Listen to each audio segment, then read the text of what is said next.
Hello. I'm back. Yeah, yesterday we do quite a lot, but mainly just doing just mundane stuff as the beginning of hard mode after all. So yeah, so I'm thinking today gonna well do the same thing as yesterday. Get the full set first. I need to wait for sandstorm and go for like the full. Oh, sorry, go for a full sandstorm set. I need three sandstorm. Is that what? Not sand. What is that thing called again? I forgot its name. Some elemental thingy. Ah, god damn it. Yeah. Forbidden set though. I need forbidden fragment. I think I got like one of them. I need like two more. Yeah, I already got one. I need two more, which is kind of annoying to get. That's like sandstorms. It's hard to get sandstorm.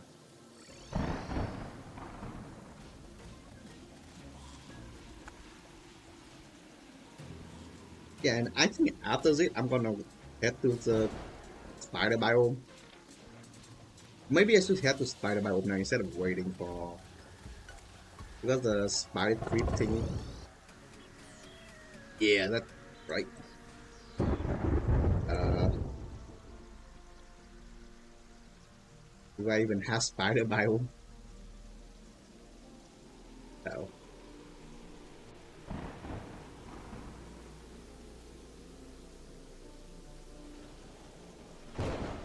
What is this thing?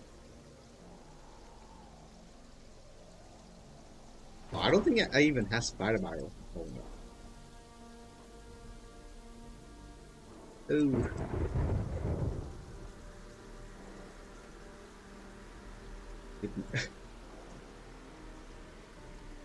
How do you, what is the first item for Hotmost summoning again? I need to find. I mean there is a summon item here. But it doesn't work like it. It's summon like a squire to like, fight for you, so I don't think so. It kind of annoying.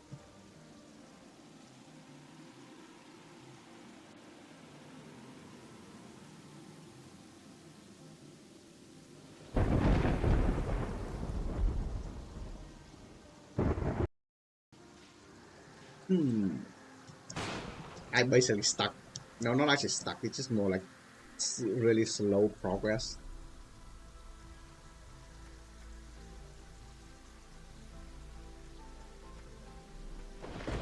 I also need to kill the mechanical boss too. Because I need to cleanse the snow biome here. Because my snow whole biome got affected by corruption now, so no NPC gonna move in. Hey, kinda annoying.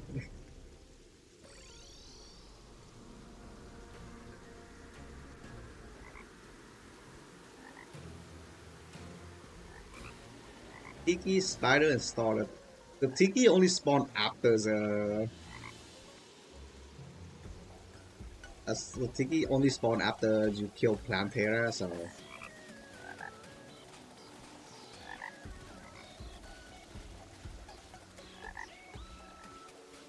Spooky Arm. Oh yes, Spooky Arm, but you need to be like after Plantera too. So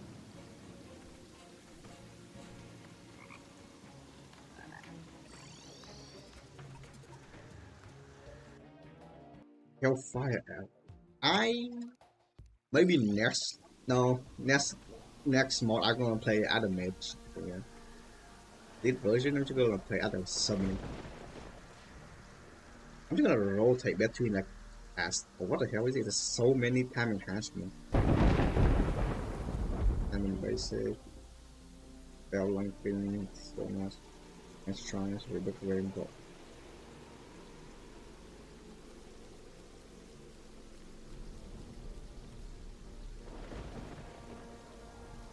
Oh, traveling much. The traveling much is cells? Any 17? Well, I don't think so. Wait. Replica of the eyeball.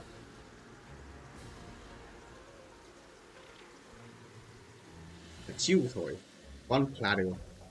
Man, why do you think cells so expensive?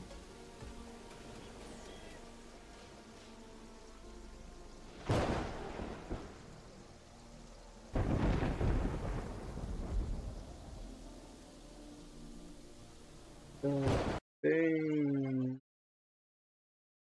Oh, there was something on this side.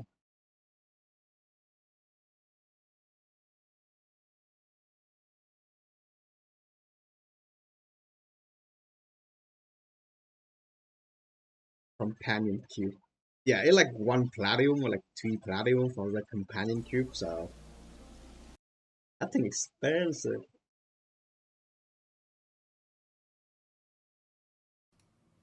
I've been living with the Bigfoot in my life since about 2009.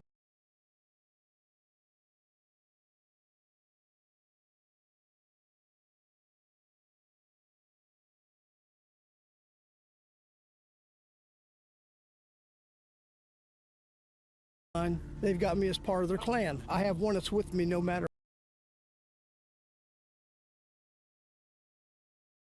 Oh, dang.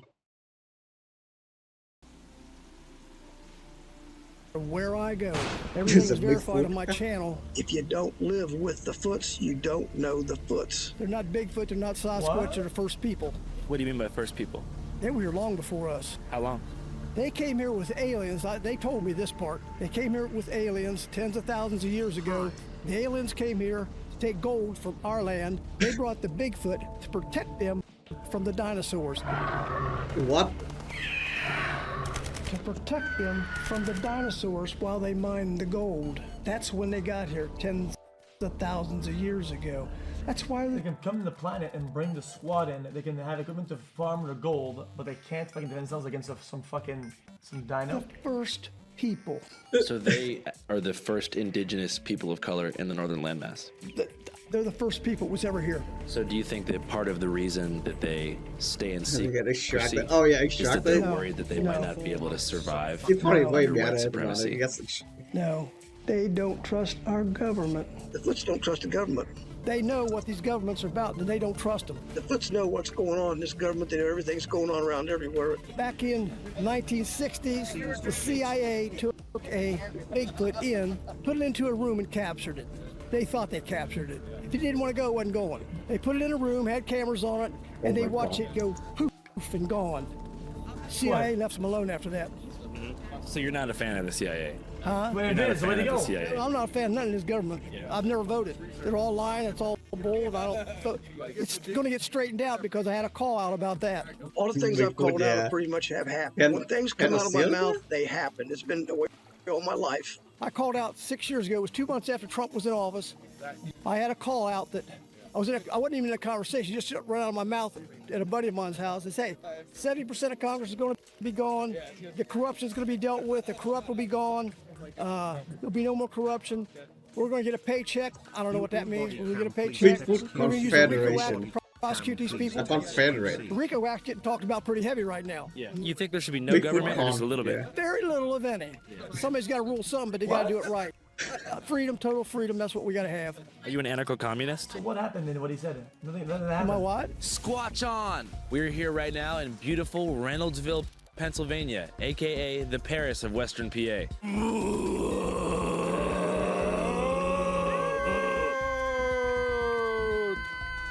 At the Bigfoot and Paranormal Expo, aka the Cryptoid Conference. Yeah, Reynoldsville. Reynolds started this place Ooh, because there's he something wanted there. a place for cryptoid hunters to have free reign away from the toxic jaws of the mainstream scientific community, hindering their investigation with their targeted smear campaigns. Bigfoot.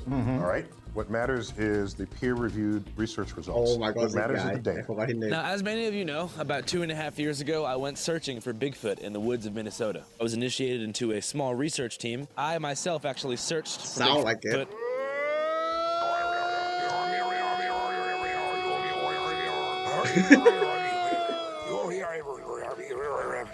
Unfortunately, we could not find him. After I posted my video, I was accused by the cryptoid community of being a plant from the mainstream scientific community sent to discredit their findings. Andrew Callahan is clearly a compromised asset. It's in his best interest to make it appear as if he saw nothing, but we know he did. Who's paying this guy?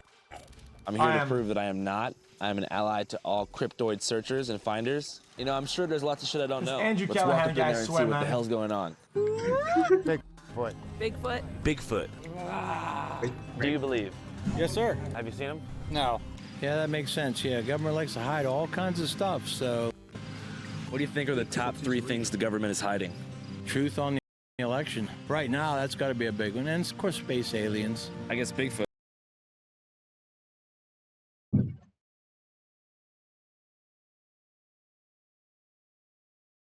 What the hell? What loading again? Bigfoot, yeah, probably. I'm Bill Rigby. I researched Bigfoot, all the cryptids, the paranormal, These guys vote, right? UFOs. I had a Bigfoot sighting that was 15 feet from me. What happened? I about filled my pants. With what? Since they know things that people don't, they should be able to vote twice, to be honest. I about pooped. Oh. Yeah, I about filled my pants. You actually almost. Yeah, almost. And did you begin immediately growing a tail? Did what? That's a term for when you're about to poop yourself. Yes, almost. Is it cryptids or cryptoids? Cryptids. Cryptids. Some are legends from years ago, and some are people just think they saw something. You ever seen Bigfoot? Well, I believe we have. Like I said, I can't 100% verify it, no photos or nothing. We was out one night with the infrared binoculars, and we're just kind of looking around the yard because you get that eerie feeling like something's watching you. And we spotted something probably from here to the wood line up there to where we seen eyeballs. Now, wasn't too sure. Kind of ducked behind a tree, kind of come back out, you know, a couple different times. And I told her to keep looking through the binoculars, and I was going to walk out there. So I walked out to where we believe it was at, and the eyeballs were probably about this high above my head to where we seen it. Eyeballs? Yes. That's all we saw in the infrared was the eyes. It was too far out there to really detect a body shape or anything like that. So that people think that Bigfoot is a primate or a possible distant relative or subclass to Homo sapiens. There is trace evidence of this creature. There's footprints, there's hair. It eats various types of food. We believe it's an omnivore. It eats whatever it wants, whatever it can find. It's an opportunist. Hi, my name is Brian Seach. And I'm Terry Seach. People are seeing things. They're seeing something that looks like a giant ape, 6 to 8 feet tall, Pennsylvania, Ohio, West Virginia. They see it all over the place, so. How come they're so elusive and so hard to document? Yeah, exactly. They're smarter than humans. They stay away from humans, which, if they're smart, that's a good thing. If they're interdimensional, that's another reason why they're elusive. Okay, it's because like we're not another able thing. to see, you know, where they're going or So what is their where they're coming shape-shifting from. How about Mothman? 1966 to 1967, there was this winged entity seen in Point Pleasant, West Virginia, by over 100 witnesses. And if you've ever seen the drawings, it looks like almost like a humanoid with wings. And no neck, red eyes, able to keep up with cars at about 100 miles an hour. We were down there and we talked to a couple of eyewitnesses, and we believe that that's what they saw. I mean, it doesn't make any sense, but we believe that's what they saw. So where did you guys meet my grandpa? New Pond Conference, when he gave a presentation on the orange orbs. So and I have his book too. Great book there, Terry. Many people don't know my grandfather, Terry Ray, is actually a best-selling MUFON author. He wrote a book called The Mystery of the Orange Orbs, available on Amazon. I've never met any mutual friends of my grandfather, so this is my first time. I wouldn't say they know each other, however, you have seen his presentation. And I have his book also. I got his book. He documents in detail all of the different findings and what these orbs do. Just very interesting things. I do remember when I was reading it, he categorizes everything. So it's a good book. All right, now I'm not sure what's going on here. There's a flyer that's thumbtacked to this gazebo right here. It says, Bigfoot turns me on. Please give me a call. One rule, no words, just grunts, growls, and howls. Now, I'm not sure if this is like a sort of like bestial phone sex hotline, but we're going to figure out what's going on. I'm going to give this person a call. Maybe it's like an alternative advertisement for a sex worker in the area. Not that I want to procure any services because I do have a girlfriend, but I would like to know, you know, what's going on here. I typically considered Bigfoot to be a non-sexual entity, but I guess he's a horny fucker, so I think maybe this is meant for Bigfoot to call if he wants to have sex with a human, or it's for a girl to call if she wants to Bigfoot. Either way, I'm excited to get to the bottom of this. I'm calling the number right now. Welcome to the T-Mobile payment line. Oh, this is... Oh, T-Mobile actually cut me off. Can I borrow your phone real quick? Yeah, I forgot to pay my phone bill at T-Mobile. I typically do that. What? Your call cannot be completed as dialed. Check the number and dial again. Oh, it's a fake number. It's a fake number. Someone's playing a prank on us, man. That's not cool. I got a question for you guys. What's up? Is he out there? Swampy is definitely real. Where's he at? It's everywhere. Swampy? Okay, cool. Have you seen him? No, I haven't seen him. You ever tried to look for him? No, I haven't. You believe in God? Yeah, Why? because that's what was taught to me. Who taught it to you? My mom and dad. Your mom and dad You still guys gonna around? hold something? You miss him? Do I miss them? Sometimes. Yeah, what are your top 3 interests right now in life? Thinking about retired. That's the only thing I'm thinking about right now. Why this What's your guy's job been chill for as the past fuck? What the decades? hell? You looking at it. I make the fire pits and everything.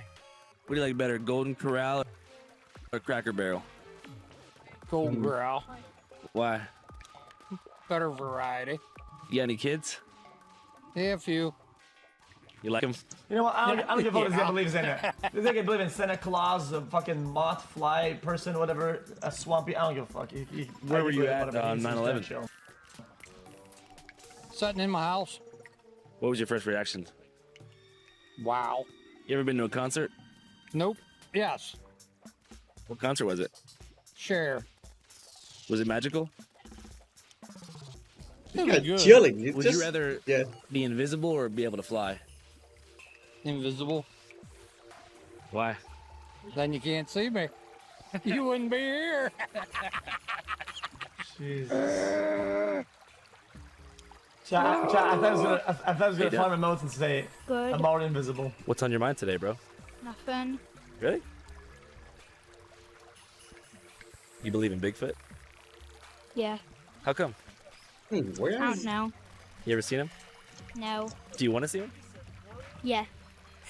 What's your favorite sports team? None. What do you like? I love all of you so Dinosaurs. What's your favorite dinosaur? T-Rexes. Why? That's a lot of trap. Because I'm nice and angry. Oh, wow. Are you angry? No. Are you happy? Yeah. Are you scared of T-Rexes? No. How come? I don't know. I mean, if I saw a T-Rex, I'd be pretty scared. Yeah. Are you scared of anything? Yes. What are you scared of? You. Ghosts. Oh. Have you seen one? No. Are you scared you're gonna see one?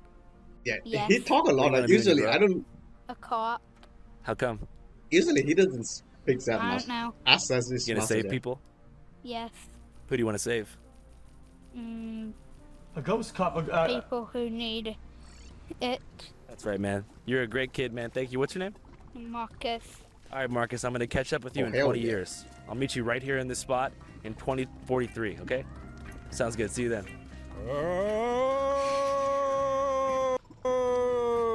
I've actually scared people when we're out investigating with other researchers. You also get a really good idea of whenever I'm in the doghouse. This is what it sounds like when I get hollered at. What the fuck? And you've actually been yelled at like that before after messing up. I've been in the doghouse so many times, you know, and just always constantly being hollered at. You know, Dave do this, Dave do that, and it all it comes out like that. How long have you been a believer for? I don't know if I'm really a believer or not. Everybody sees them. We have property down there. I don't see nothing. I hear tree knocks. You hear that? Nah, I don't know. Yeah.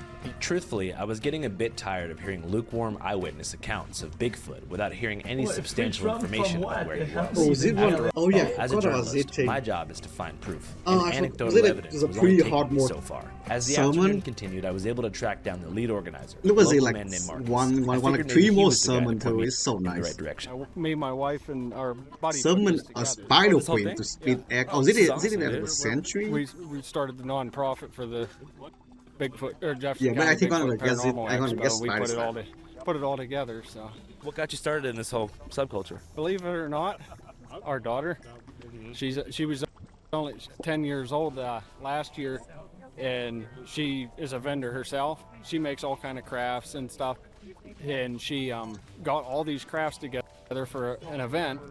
The event canceled, and for a 10-year-old, telling her that she don't have all these crafts, she can't sell all the work that she just did. No good. So me and my wife decided we'll just do our own. It seemed that Marcus was nothing more than a great dad who fell into the campy and benevolent category of squatcher, who doesn't believe in a zoological deep state and is way more quirky than conspiratorial. As far as legit leads, this conference seemed like a dud, and I realized that it was mostly just an opportunity for vendors to sell knickknacks and back alley barbecue. I was ready to scarf down a hot dog and shoot back to Philly, but then I noticed the ultra big W now is that this seems kinda it's like a wood gathering, like a town gathering, community gathering. Maybe hire some friends or some people, and then they come in and they buy her stuff. The Subaru pulling in that said Bigfoot Mobile Command Center, nice. and this gave me hope. Oh!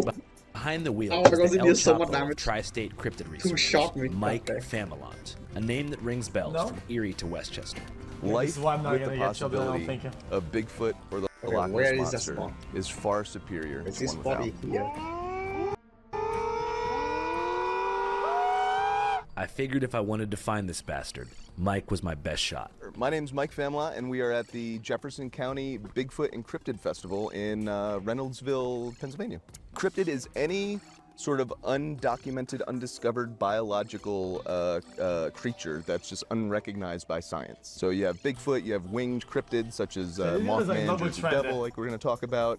You have the Dogman, such as some Bigfoot-type creatures, Bigfoot. Some people think that they're related to aliens and they could be beamed down from like UFOs. Some people think that they're interdimensional, can, like, come into and out of this dimension, but I think they're biological creatures just like us, like a here on this planet, like a duck or a chicken or a turkey or something. And how many Bigfoot do you think there are? I think there's like 2,000 in the United States. And I think mostly they're up in the Pacific Northwest, up in Northern California, I also Washington, don't think it's Oregon. Movie. But I think it's a Pennsylvania Minecraft definitely has a healthy why population not as well. animated? Like, What's why the it most have to solid be, piece of evidence you have for the existence of Bigfoot? Why did it have to be like a live okay, action? so in High Point State Park in Northwest New Jersey, I did a barred owl call, which goes like, wah, wah, wah, wah. Right? So I did one of them, very loud, and about 15 seconds later, we get a call back, and it's a series of 3 Bigfoot howls, right? So we recorded this for 5 people, 5 voice recorders, we all got it. So what recorded on What?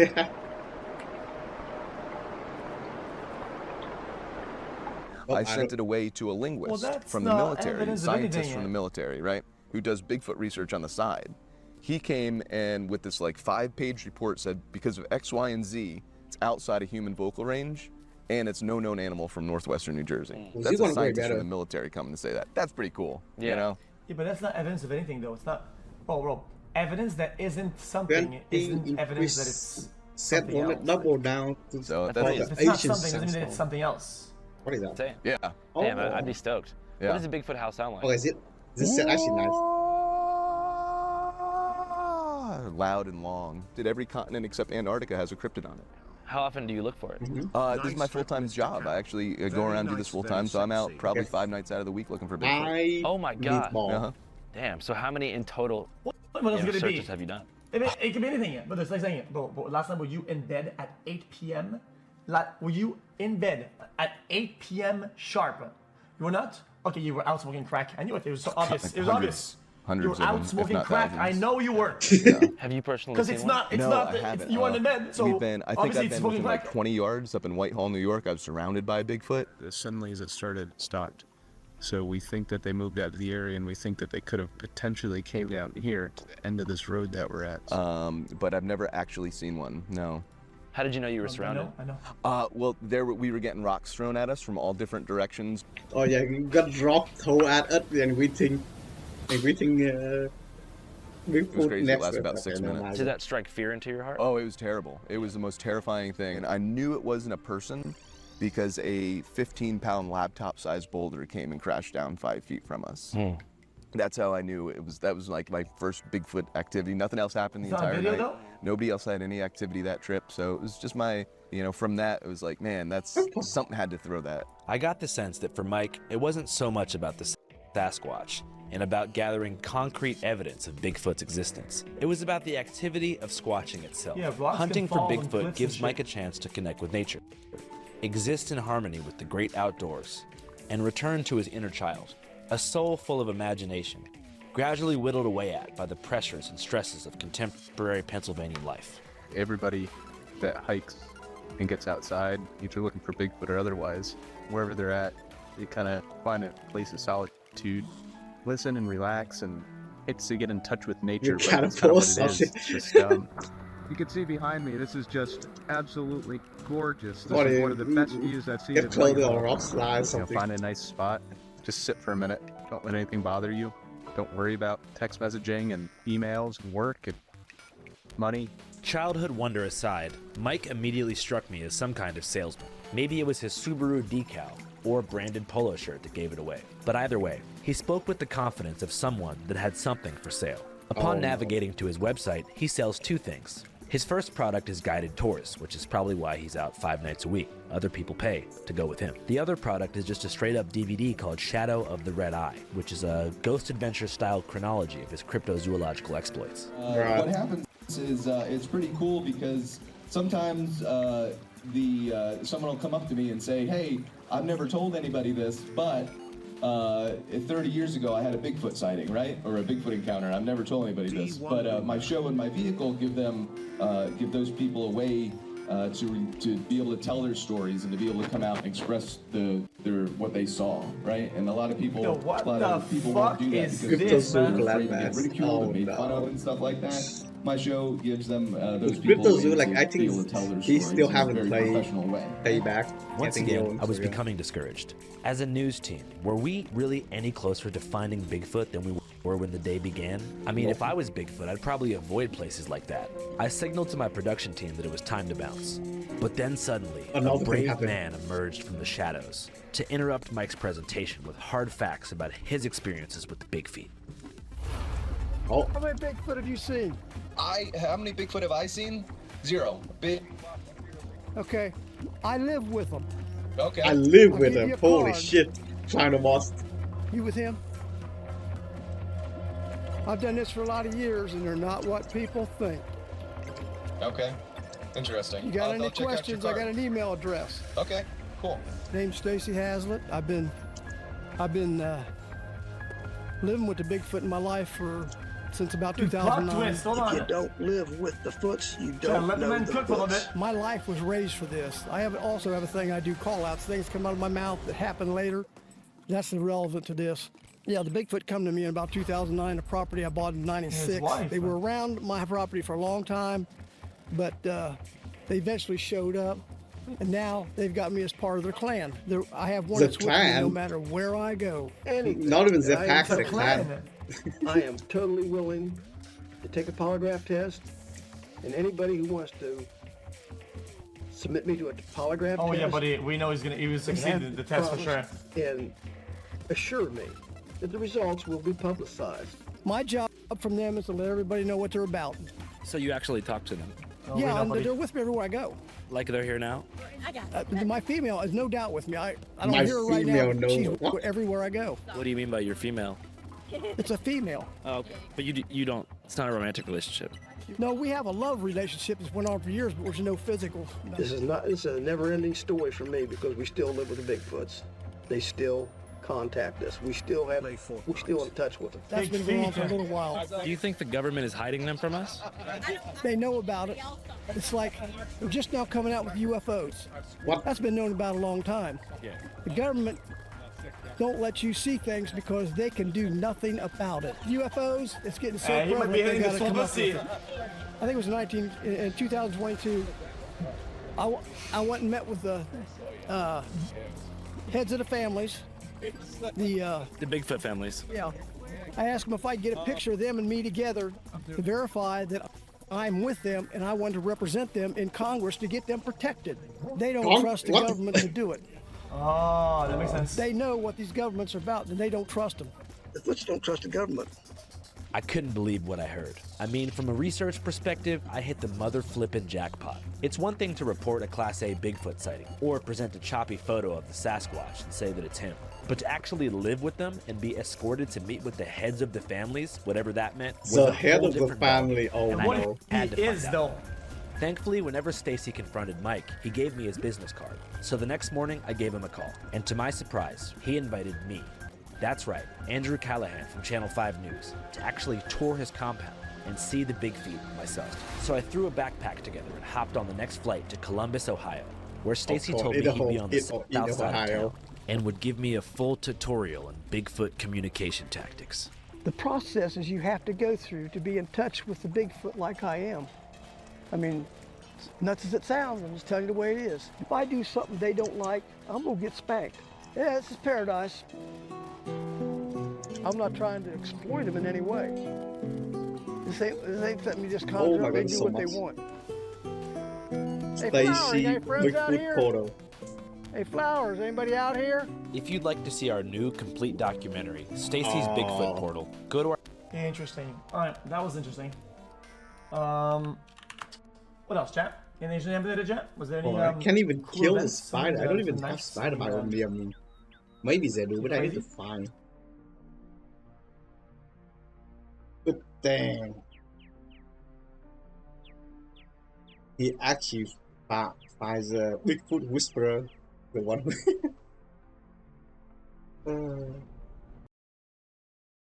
what is it? Jack Doherty is one of the most hated YouTubers on the entire platform. Did I watch this video before? I don't recall. Platform, and for good reason. He's unlikable, annoying, and has an extreme.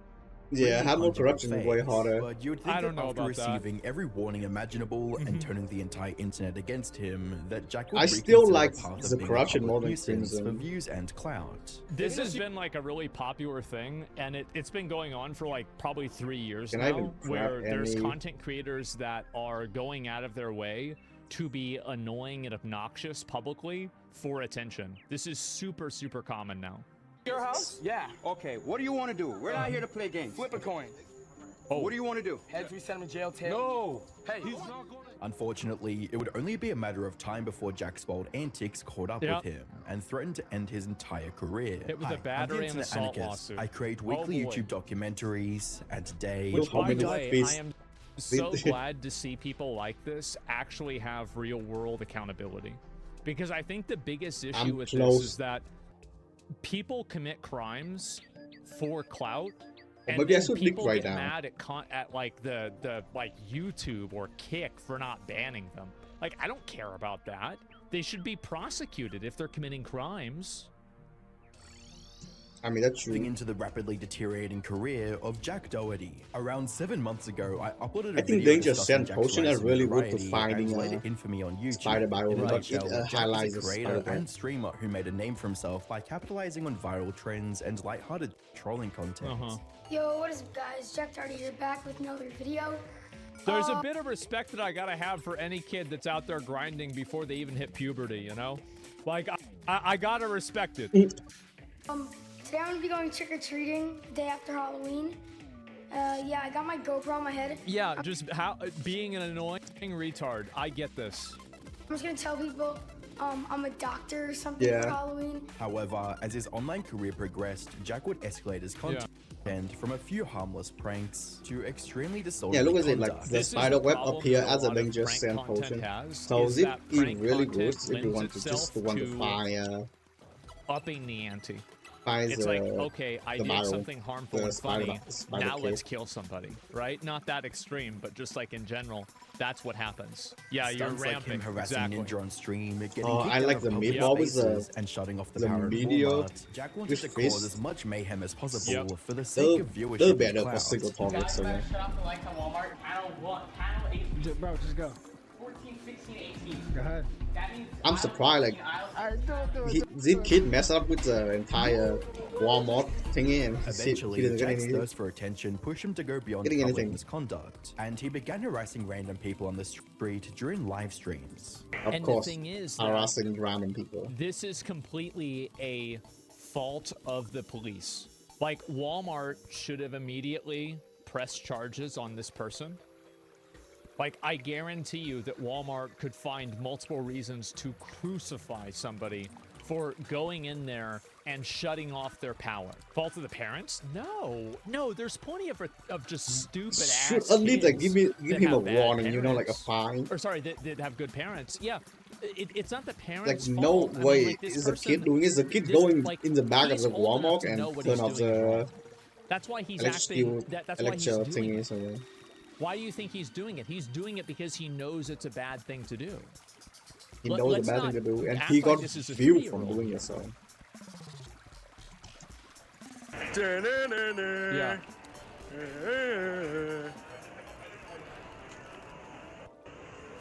What? Little bro, what you gonna do? What you gonna do, bro? Jack's streams would only get more degenerate and outrageous as Yeah, he see, frequently this should have never happened because they should have got him with the Walmart thing. That should have absolutely been like a citation or maybe even jail time for that. He hosted or attended parties that featured controversial figures like Neon, the Island Boys, and FuziTube. He's an island boy. Oh my Y'all god. gonna stare here and not clap for him? Y'all are all beta as f. Sheriff, this guy f***ing beta as f. God damn it. Beta said, hey. Oh. Yo, you're a bitch. You're a little bitch. While controversy and outrage were the cornerstones of Jack's Look, this is the one that I'm actually not going to complain about because this is kick content, right? This is the trashy, you know, primary A lot of audience is play have that, like 13-year-old they're not boys. just Walmart. Like, They're basically doing it to knows, prevent like, the people to moment that you even walk wandering into and this house, accidentally, you know, harm themselves. know If they that harm you just put on themselves, your clown Walmart nose. might gonna get into trouble for like, you know, no warning sign, no nothing. It didn't always work in his favor. Was that why like a lot of play have this is reality content. Jack Yeah, received have like the warning and preventing people from accessing restriction area. Even if you employees, you are not allowed to enter that by the 11th part of of January the 2024 of the worst part because you know you're not an election, so you're not allowed to be there. So. Hey Team YouTube, Jack Doherty is abusing YouTube's copyright system by claiming videos that are clearly not infringing on his rights to farm revenue, with a British loser replying, he claimed mine as well. Yep. Thankfully, Team YouTube would resolve the issue. Up until this point, Jack had hardly faced any repercussions for his deplorable attitude. However, all that was about As I said, bro, like there is the one commandment of YouTube is that you do not abuse that system. That is the one commandment.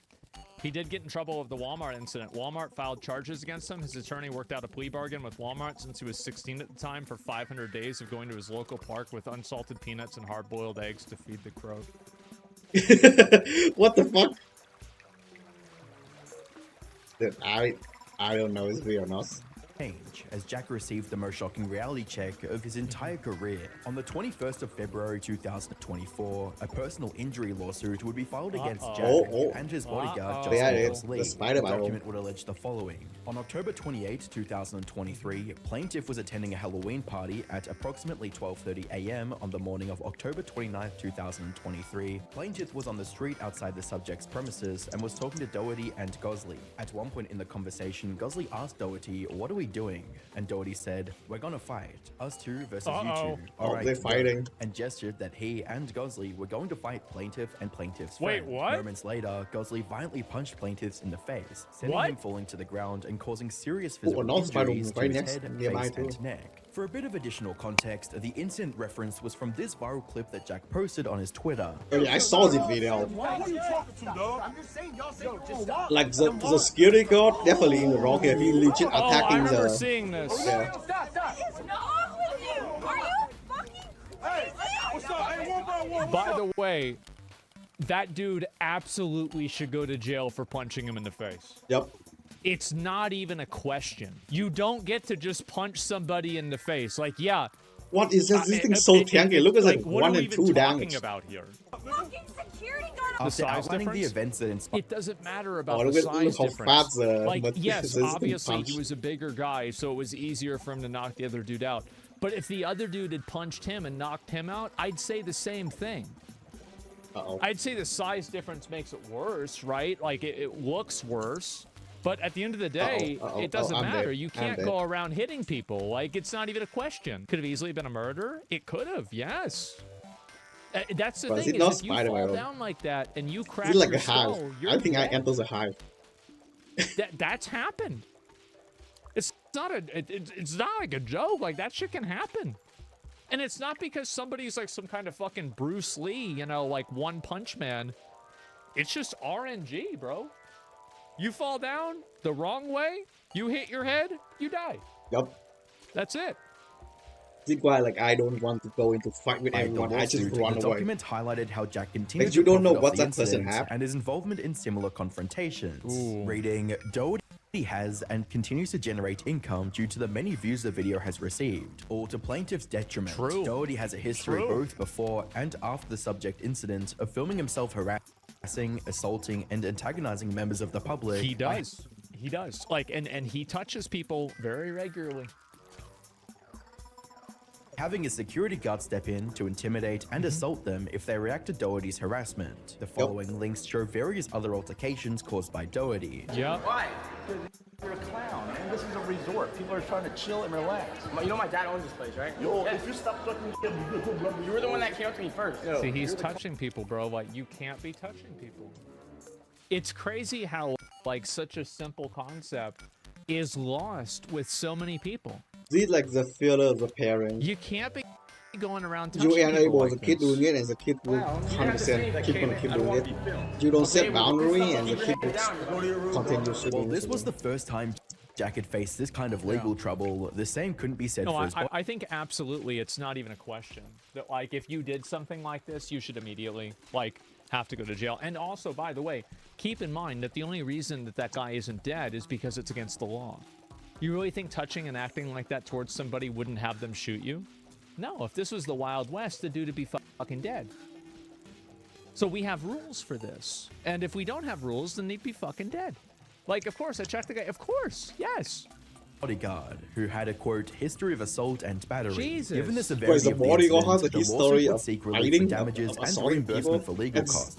Even though the case is still in court, the outcome of this lawsuit could encourage other victims of Jack's antics to come out with their own cases. Remember, Jack had spent the better part of last year terrorizing dozens of people through his stream. Pay attention. Yeah. And any of them could decide to take things to court. Unfortunately, legal battles weren't the only thing Jack had to worry about. Around this time, a creator named Lenny Miller published a video titled I Fought Jack Doherty, in which he confronted Jack over trash talking him online. I got a better sermon now. As I told you guys, this is content for 13-year-olds. Because if I was 13, I would probably be watching this. When I was 30, I mainly watched playthough. It's brain rot? Yeah, it's for middle school kids, right? I mean, that's the way it is. Hella trash to talk on stream. Let's go. Let's go. I grabbed the wrong one. Uh-oh. Let's go. You had hella trash to talk on stream. Now let's go. You talk trash on stream last night. Let's go. I don't care. And you think it's funny? You won't say it to my face, but you'll say it on the vlog. This is 5'11" versus 6 foot. God, I'm fucking huge. What do you mean? As you'd imagine, Jack would only engage in the situation once he was a safe distance away and shielded by people around him. Exactly, bro. Like, 100%. I have boxing gloves. I have boxing gloves. Let's go. Don't talk shot. Let's go. Let's be honest, bro. This guy would beat the fucking shit out of him. Yep. It's not even a question. This guy like 2 head taller. And also keep in mind, he didn't. Like, you want to talk about like an easy, like, bro, like it's. Yeah, this guy's like, yeah, he's not the. Yeah, he didn't do it. I'm gonna go box you right now.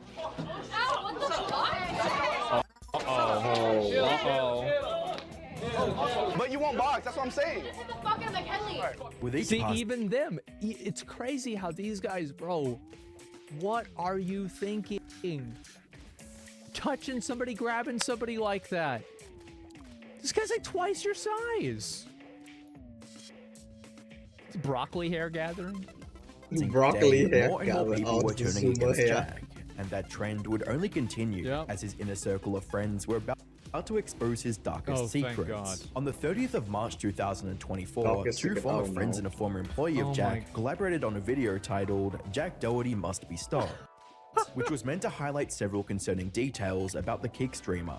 For those of you guys that don't know, I'm Ricky, I'm Nick, and we actually met Jack Doherty back in 2017, right when we started popping off on YouTube. Like he started school. popping at the same time. Yeah. We became friends. We actually filmed a decent amount of videos together, and we actually ended up moving in together in a house with all of us back in 2021. This seems is fine, Matthew yeah. JGL. He worked with Jack Doherty from 3 million subs all the way to 10 million subs. In the video, the trio alleged that Jake utilizes substances, surrounds himself with people who hate him, and places profit over human connection. Jack's own brother says all the time that the only thing he thinks about is money, and he says it literally to anybody new that comes into the house. I could believe that. I feel like, you told me that, and I'd say abso-fucking-lutely. It's not even a question. He will make it known at some point. Everyone in the team would come to me on their own time and talk about how they hate it there. Yeah, no they shit. hate working with Jack. They want to pick something else, but they have no other options. In addition to this, they would mention how Jack was promoting OF content to his young audience, despite him claiming otherwise. Well, of course he's gonna do that. I mean, like, again, duh. Well, I mean, this is, yeah, of His course. primary main source of income is, and how he gets people there is by making these hard to watch fake little skit videos for Instagram and TikTok. Oh my god, bro. Like, these people need to be stopped. I don't know how we can figure out how to put them in jail, but we need to maybe invent like a new law or something, right? I don't know. But there needs to be a new law or something in place that puts people in jail for making shitty OnlyFans promo. Like, y'all ain't seen the Subway video yet? What does that mean? Have you guys seen this one? This is the new Subway one that's video? going around recently on social media. Like, damn, bro, who got the video? All of the time, right? And like, she turned 18 and she did this. Oh, no? Well, I guess I Zoe follow type a lot of video. sluts because I get a lot of these. Like, I get probably 3 of them a day. And I only click on 2. And I do it, and it's super fucking common. And it's always these, like, meme accounts where it's like they post like a minion meme, they post a meme of like, you know, this is like a content for Roblox, Dude, and then like the next post is like porn. So it's like, okay. I feel like Zolti should be regulated. It's so fucking, you know, predatory. When like a young girl who know, yeah, I'm hitting 18, I'm gonna make an OnlyFans account, and it's gonna be all that shit, yeah. It's so bad. Like, this should be regulated. Like, I understand as they like an adult, but they have to wait until they're 18 and they show like an ID of themselves to prove that they're 18 so they can making like sexual content. It's just so fucking bad. Like, I genuinely feel like it's so bad for those. Okay, you know, you have an audience of people average age is 14, and then you've got them looking at porn. Ooh. Ah, jeez. Post Goran fights follow now? Yeah, I guess so. And if you're above the age of 10, you know that they're clearly fake. How many punches does it take to explode the world's largest pine bomb? Majority of his audience is younger kids. Just take a look at this video. These are fans coming up to him out in public. I love how, like... Oh, celebrity, yes, that thing kind always of tries to even act like wider this because isn't the case. when you realize Harvey Weinstein is part of it. Yep. It can be way worse, so yeah. That's right. Harvey Weinstein and Jeffrey Epstein are definitely exalted. Absolutely. 6th graders. And recently, with the P. Diddy thing, hey guys, even more I was scary there. when it came to like A lot of us music were industry. there. So yeah. What are we gonna get around to make fun of an 11-year-old? Well, yeah, we could do that, but we're not gonna do that. Listen, we get into stupid shit too. Like, it's fine.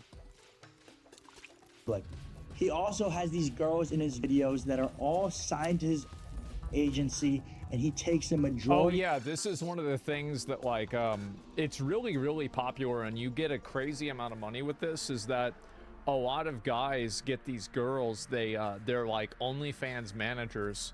Now, there's another word for an OnlyFans manager. Oh no, PIMP. What name slipped back? I'm trying to think. What was that? That's right, a pimp. Yeah, there we go. Spider. And so you have a I spider. You have teenage boys going out and pimping out these girls for OnlyFans to pre-teenage boys. Yeah, that sounds so fucking gross. No wonder they can't read anymore. Oh man, they're cooked. Of their income and pays them a small salary, a small fraction of what they bring in. And Jack will say that these videos are geared towards older people to try and get older people with money to spend money on him and his girls. Right. What's even more concerning... Well, they are geared towards older people, but at the end of the day, you're making content for kids and you're selling them porn. That's what you're doing. It's obvious. Everybody knows that's what's happening. Now, in my opinion, this isn't even the worst part, because you could say any content is made for kids, and then you can just, like, moral authority tell people not to make that type of content. So the problem that I really have is the assault stuff, right? I mean, this is just like, it's like just a bonus. Were details about Jack's personal life, as his former friends claimed he used to shoplift when they lived together. And to start it off, this is something that rubbed all of us the wrong way when we all lived together, is we would go to the grocery store and Jack would literally just shoplift. He would just open a box of food, eat it, and then leave the open empty box. Okay, that's bothersome. It's because that's like that's like savage behavior. Like I'm thinking shoplift, like, okay, let's sneak something in your pocket, right? It's like this is the game that you're playing with, like, the security. But you're just like going into the food aisle and then eating. It's nasty and trashy. It's not even clever. It's just being a fucking pig. It's disgusting. Dude, at least barbarian, yes. This is like if you brought it. Think about it. Yeah. Most dogs that are brought into Walmart don't do.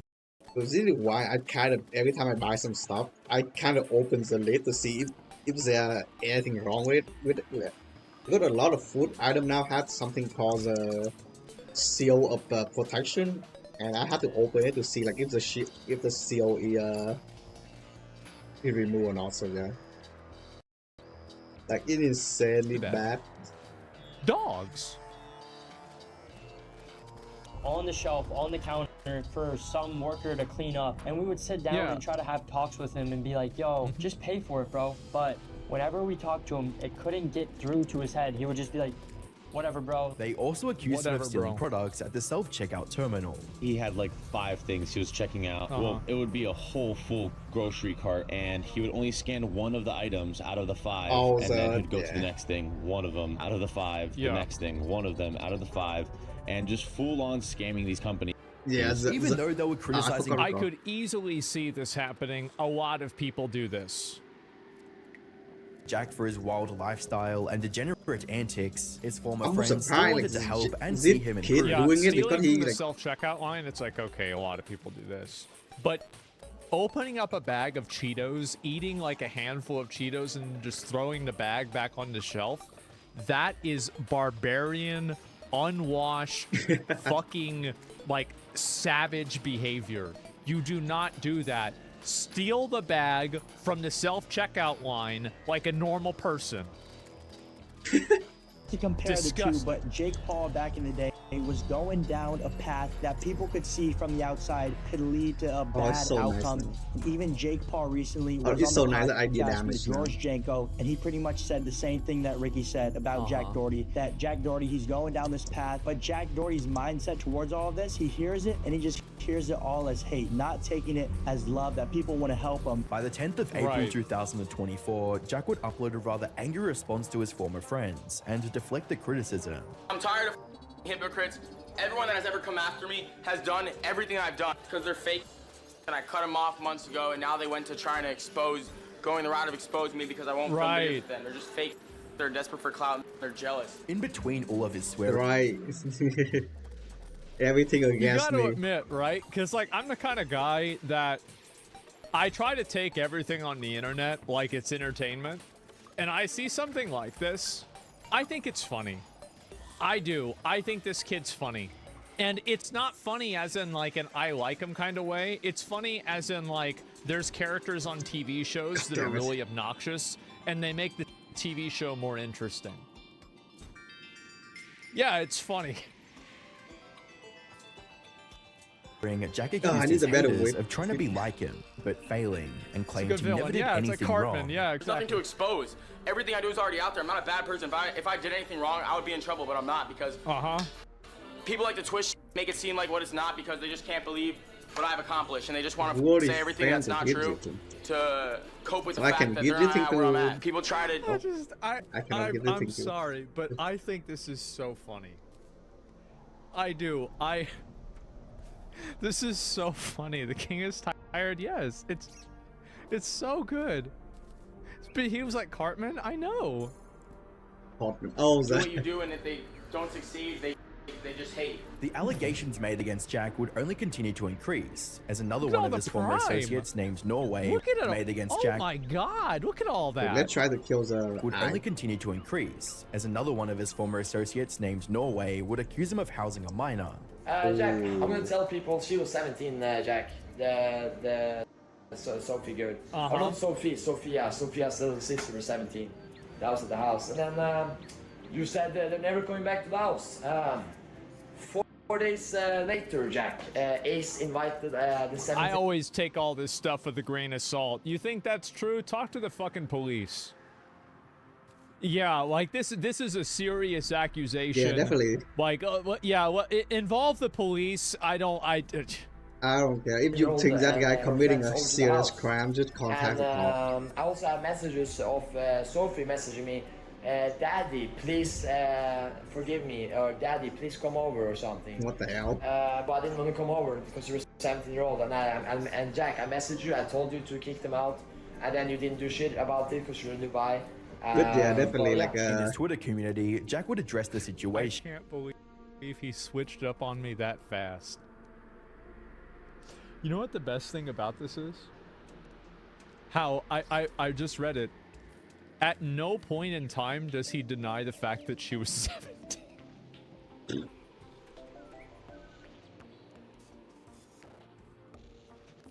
Never says it. That's not even about it, bro.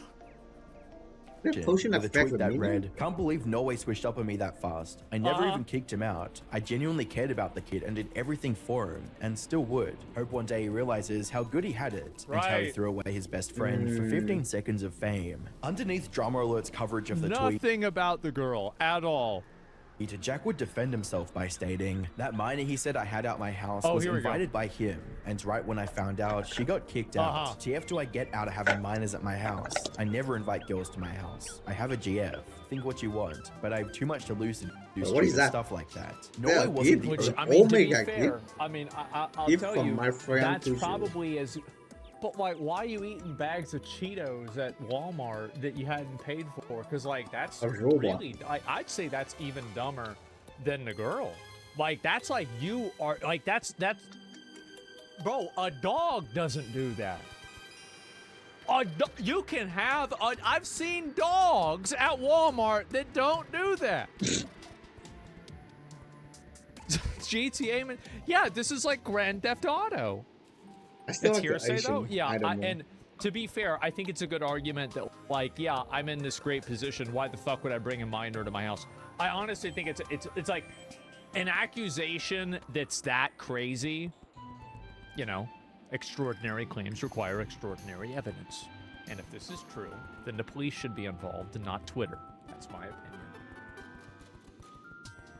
Anyone accusing Jack of acting inappropriately with minors. Neon also brought up similar allegations months prior. You're a fucking joke. Let me tell you exactly what Jack does. I don't care. You want to say that? Now I'm going to violate you and expose your script. Here's what you do. I'm going to tell you exactly what you do. You get 17... Neon, the two shots fighting each other. Oh my God. I just... This kid is always so funny. 15-year-old girls... The night before their birthday, you buy a $10,000 yacht every time. You get them drunk and they sign. The night before their birthday, you buy So the night before their 18th birthday? A $10,000 yacht every time. You get them drunk and they sign a contract. 50% of their life every single time. Fuck you. Stranger still, Who's the that raised pattern of bottom, former friends definitely and look colleagues like it. accusing Jack of So he's like spawn camping them? Like, that's crazy. Like, why would you, like, I mean, that's insane. You getting a 10K yacht? Well, because he's renting it, probably. He rents it for 10K, yeah. Sure. Like a 10K rental fee? Yeah, that absolutely. being too close with minors extends all the way back to December 2023, when Natalie Reynolds made similar claims in a tweet that read, "Oh, by the way, the grooming thing..." This is the girl. This is the girl that convinced the crazy fat lady to jump into the water downtown here in Austin, who couldn't swim, and then she ran away as the police were coming to rescue What the the hell? woman. It's crazy how, like, building a yeah. crossing bridge. Why is they shooting rocket at me? Oh my god! What is it? What is that? Internet content nowadays What is the- so exciting. It's really special, isn't it? Yeah, small world, I guess so. Ain't a joke, lol. This What? girl was 17 and Jack waited months for her birthday to get her drunk and sign a contract on a yacht. As well as, Jack Doherty has What is paid it? someone What to does it take say? down, get her drunk, and sign a contract on Just a turned 18. I started my OnlyFans. Let me know what kind of content you guys wanted to see. Just This is like oh such my- a crazy accusation. Like I almost don't even want to talk about it or like make any assertions on this, because like either way accusation. it's just so yeah. like this is like actually like a jail time thing, right? I mean, this is like a jail, like, do not pass go type situation. Like, if this is true, like crazy bad. yacht, as well as, Jack Doherty has paid someone to take down and ban my Instagram account. Insecure narcissist is mad he can't make money off me anymore, and I'm realizing the truth. Stick to grooming minors. While none of these allegations have been proven or disproven, it's clear that the people close to Jack Doherty are slowly turning against him and revealing who he truly is when the cameras aren't rolling. Even State Farms, his insurance company, wants nothing to do with him. Oh, the insurance company doesn't want to make it do anything. They're gonna be so fucking bad. I didn't expect this one. State Farm? According to a recent TMZ article, Jack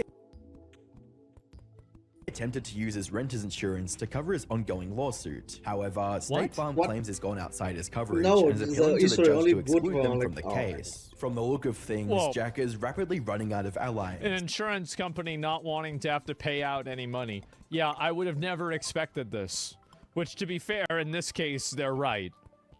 And only time will tell how many he'll have left by the time the legal battles are over. In his early days, Jack assumed harassing and taking advantage of people to promote his content was a good long-term strategy, but sadly, he couldn't have been more wrong. The fake friends and bodyguards he used to hide behind are dropping like flies, and no one in the community is willing to stand by him. Right now, Jack is at a crossroads in his career. Either he owns up to his mistakes and cleans up the gigantic mess he made, or he remains the way he is now and continues to blame everyone but himself. With that being said, at least he's not losing as many subscribers as his self-help YouTube guru, What who is is it? currently facing one of the largest What is this downfalls robot keeps spawning in out YouTube nowhere and history. fighting me? Click the video on screen to find out why. That's insane. One thing I'll say. Give me 1 second. I'll talk about Jack this for a Doherty- minute. I think that there is no way for this kid to repair his image. There's no light at the end of this tunnel. The only reason why he was popular is because he's making content for obnoxious teenage kids. And every year that you spend getting older is a year that 12-year-olds have a harder time relating to you. So the reality is that as he gets older, his career will naturally decrease because this type of content is appealing to really young kids. So as soon as young kids aren't watching this anymore, then people are going to, he'll age out. And I think he already has. And also, like, as he gets older, there's going to be more people that, and I think also this is another problem, is that it's easy to do pranks and be goofy when you're really small in terms of like popularity, because people don't notice you or recognize you or have anything to do with you. But the problem is that once you get bigger and you're doing this, you have more to lose, and companies and people will be more willing to go after you. And so the type of content that's built around harassing people and being abusive, etc., this content doesn't have a long lifespan. Yep. It can't exist in the long term. It can only exist in like a very, very short period of time, and then it effectively burns out. And I don't think that he can really, I don't think he can recover his image, because the problem is that there. Not only is it gonna burn out, it actually gonna make a negative image on you in the future.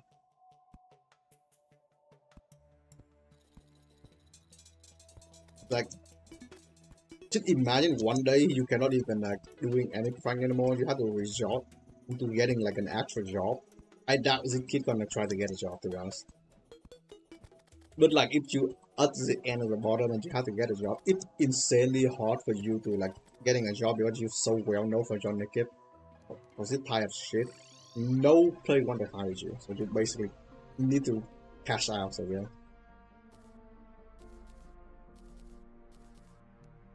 So yeah, that basically quite a drastic thing if you do a prank like that. If you do like normal prank that, I understand. But if you do a prank that making people mad, basically like getting a, how do I say it? Basically like try to like messing with all the people. A lot of people will not gonna like you. A lot of people will hate you, and they're gonna want to see your downfall. So. And basically it just happened. It happened right now. So yeah. Okay, what is this? EA made a the future of our baby AI. Oh no.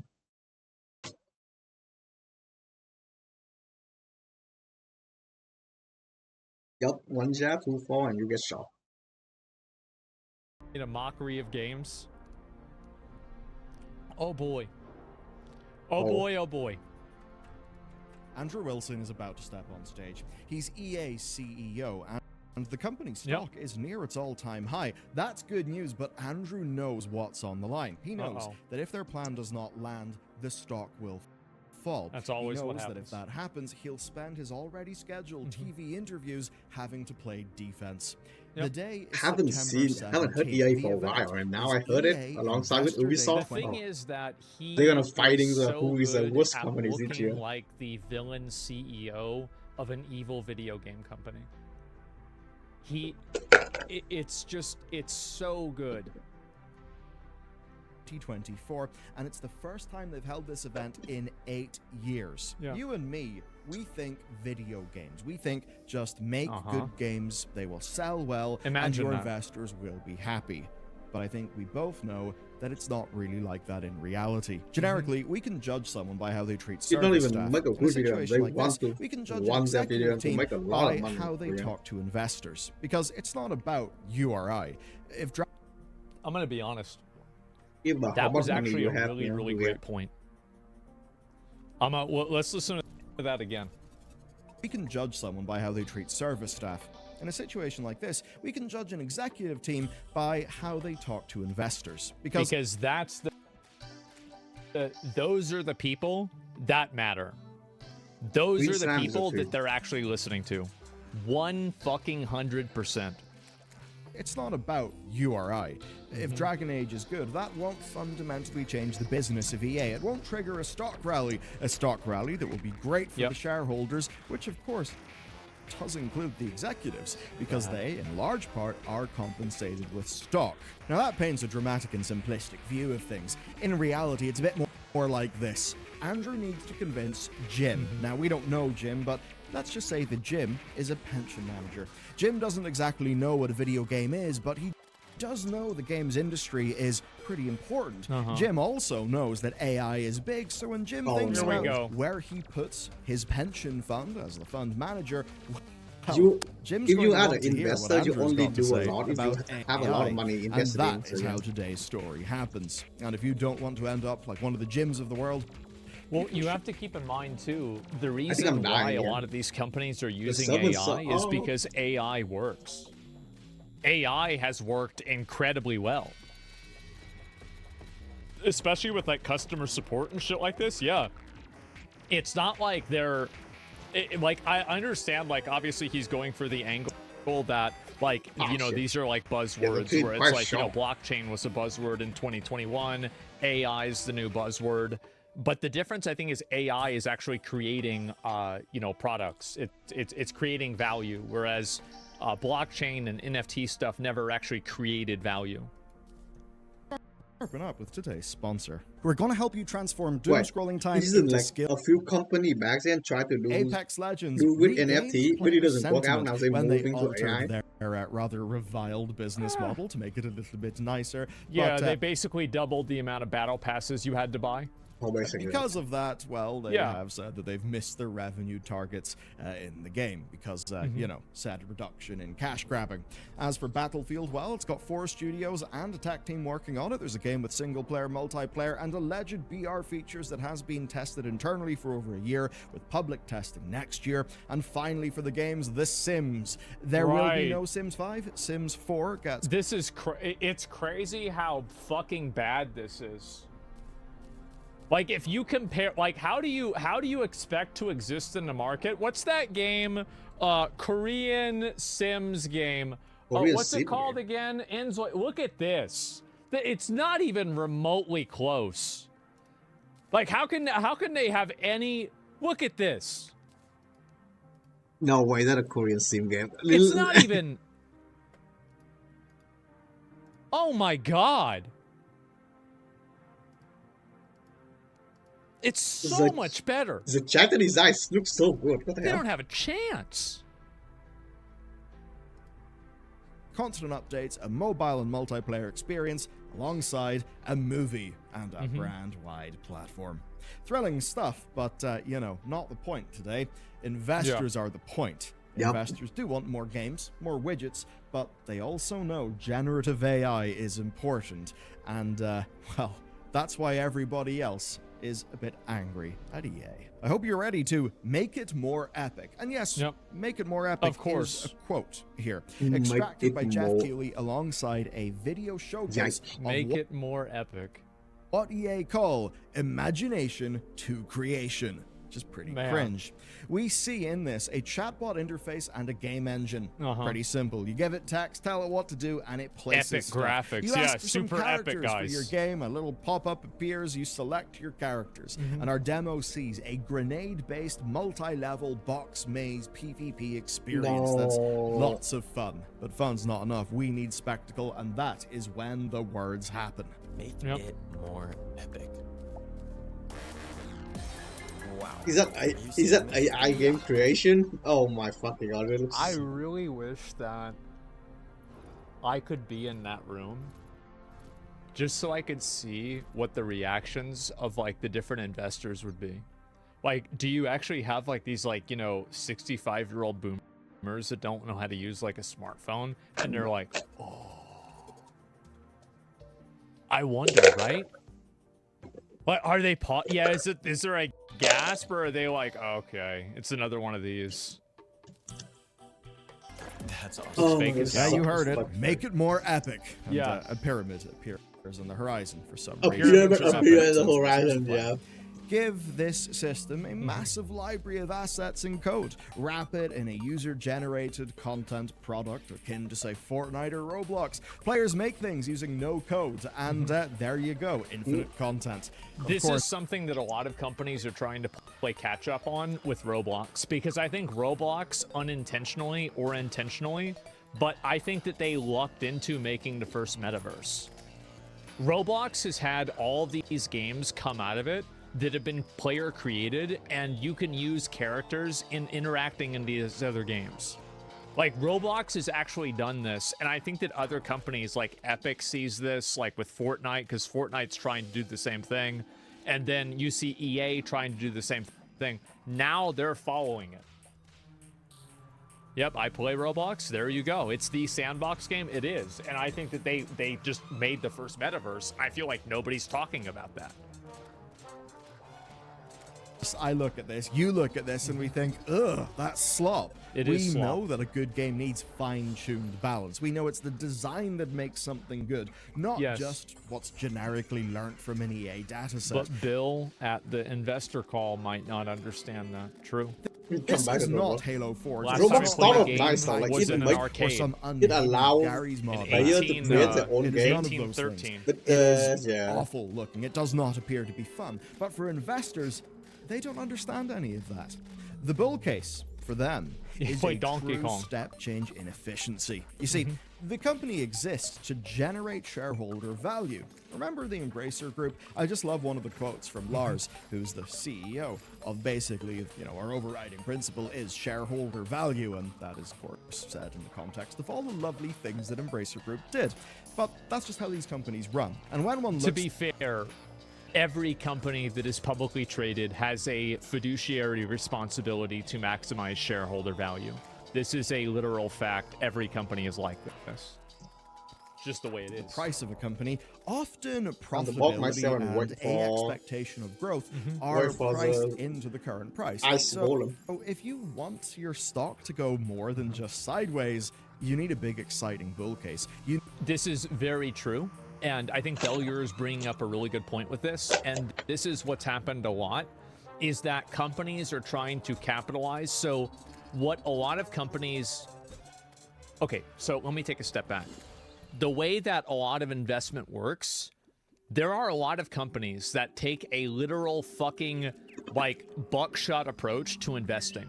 And it's not completely uninformed, but they are willing to take 100 shots, miss 99 of them, hit one, go to the moon, make the money back from the 99, write the loss of the 99 off on their taxes, and then they keep making more money. That's the way it works.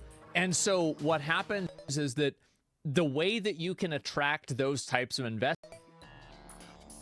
is by promising something that is not fully understandable. I don't play Roblox. I know a guy who plays Roblox, isn't but a he's square. just People don't know what the ceiling for it is game right called now. Phantom and that's the reason why. There's like a game called Phantom Force in Roblox, and he always time when the kid came back to school so he can shit on some kid. So yeah, that is. But now he doesn't play it because he said it doesn't even fun anymore because there's so many, predator on that thingy, and yeah, it's full with bunch of Z people. So yeah, I think Roblox it's still not good, but it got hijacked by a bunch of degenerate, and yeah, the rest. Yeah. NFTs were so popular, or blockchain was so popular, or anything is popular that you cannot accurately figure out what the market cap for it is, because people always assume that it's way higher.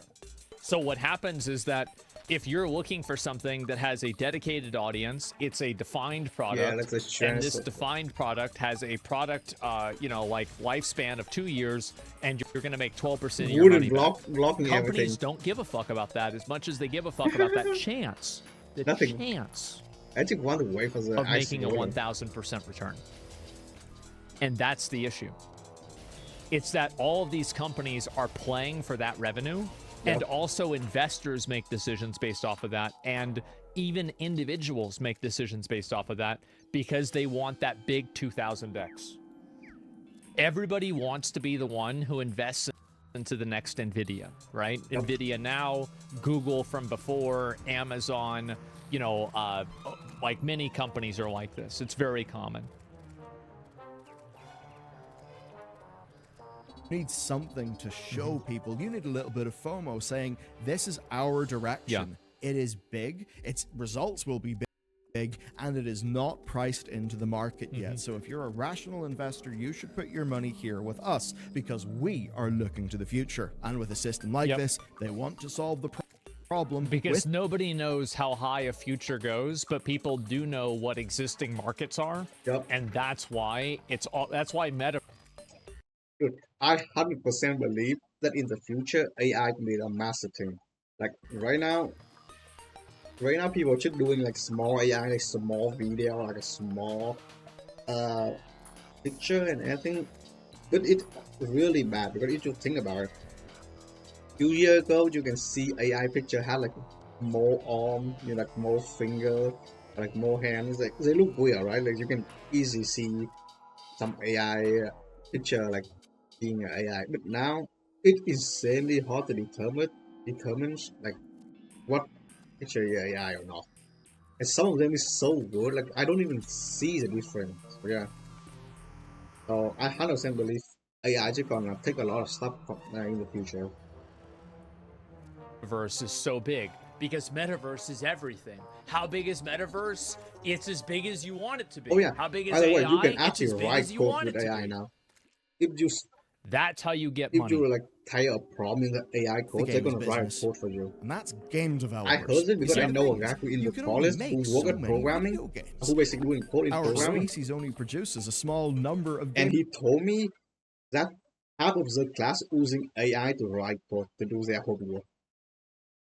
It got so bad that the college had to try to implant like a machine learning to know like what their code is AI reading or like human writing.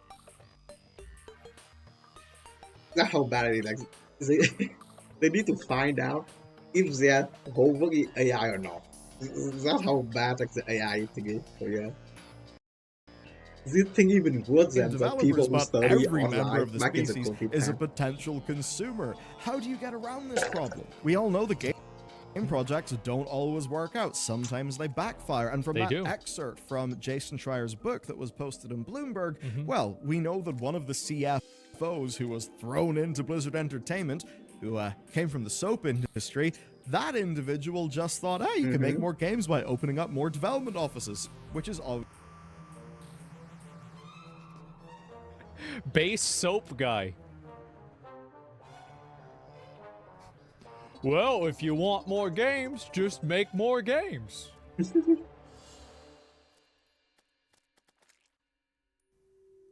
Well, if we have 5 games, we're making $5 million. Why don't we make 10 games and make $10 million? Guys, I just doubled our revenue. Obviously not how it works, but it does show that there's a class of executive investor who genuinely does not understand how this industry works. Oh, so 100%. That's why They don't a understand. case like this, a sell like this, in EA Investor Day is pretty good. And by the way, you want to hear another person I'm pretty sure is a beneficiary of this is Mark Cuban. Mark Cuban, I'm pretty sure, sold broadcast TV back in a time where people projected the internet having infinite growth. And he sold it for like $1 to $3 billion. And the people that, as far as I know, the people that he sold it to lost their ass on this. Like, they never really made a lot of money back off of it. And why is that? Because, again, it's projections that are undefinable. That's where the big money comes in. Yeah, Yahoo, right? Internet radio, yeah. It was fucking delusional. Yep, like it's so... He sold to Yahoo? Yeah. The idea. Yeah, he sold to Yahoo. How are they doing? Is you build user-generated content tools. You have people make their own maps and modes. You then monetize the platform and give yourself a massive split because, of course, if you monetize the platform, you can just recruit your users to make the content. Naturally. And if you do that successfully, congratulations. You can now grow exponentially as a technology platform with content made by your users, and you don't really need to be constrained by, hiring good development teams. That's right. That's exactly right. And that is the Roblox method. The children yearn for the mines. And they found ways to put themselves to work. Instead of being in the mine, now they're in Minecraft. I mean, that's true. It's obviously the opposite of why we like games, but to investors, it's catnip. I don't think that's even true. I think that people love player-created content. And I think that, for example, all of the mods for Dark Souls are a great example of that. People love mods, and people love player-created content. It's not even that it's a bad thing. I agree. It's that the company defining a business model and building a business model around it is a cynical approach. I like the content all the people created, but I hate it when the company try to like make money off that content. just look at Bethesda. I remember when Bethesda released the creation engine and making people pay for mod. Oh, that thing fucking so bad. Like people fucking furious. They mad as they like it's so bad. Just imagine Terraria mod. You have to pay $5 to play Calamity. Yeah, that thing like a lot of people hate it. I believe that you shouldn't like monetize a mod. No, you can monetize your mod, but shouldn't hide it behind the paywall.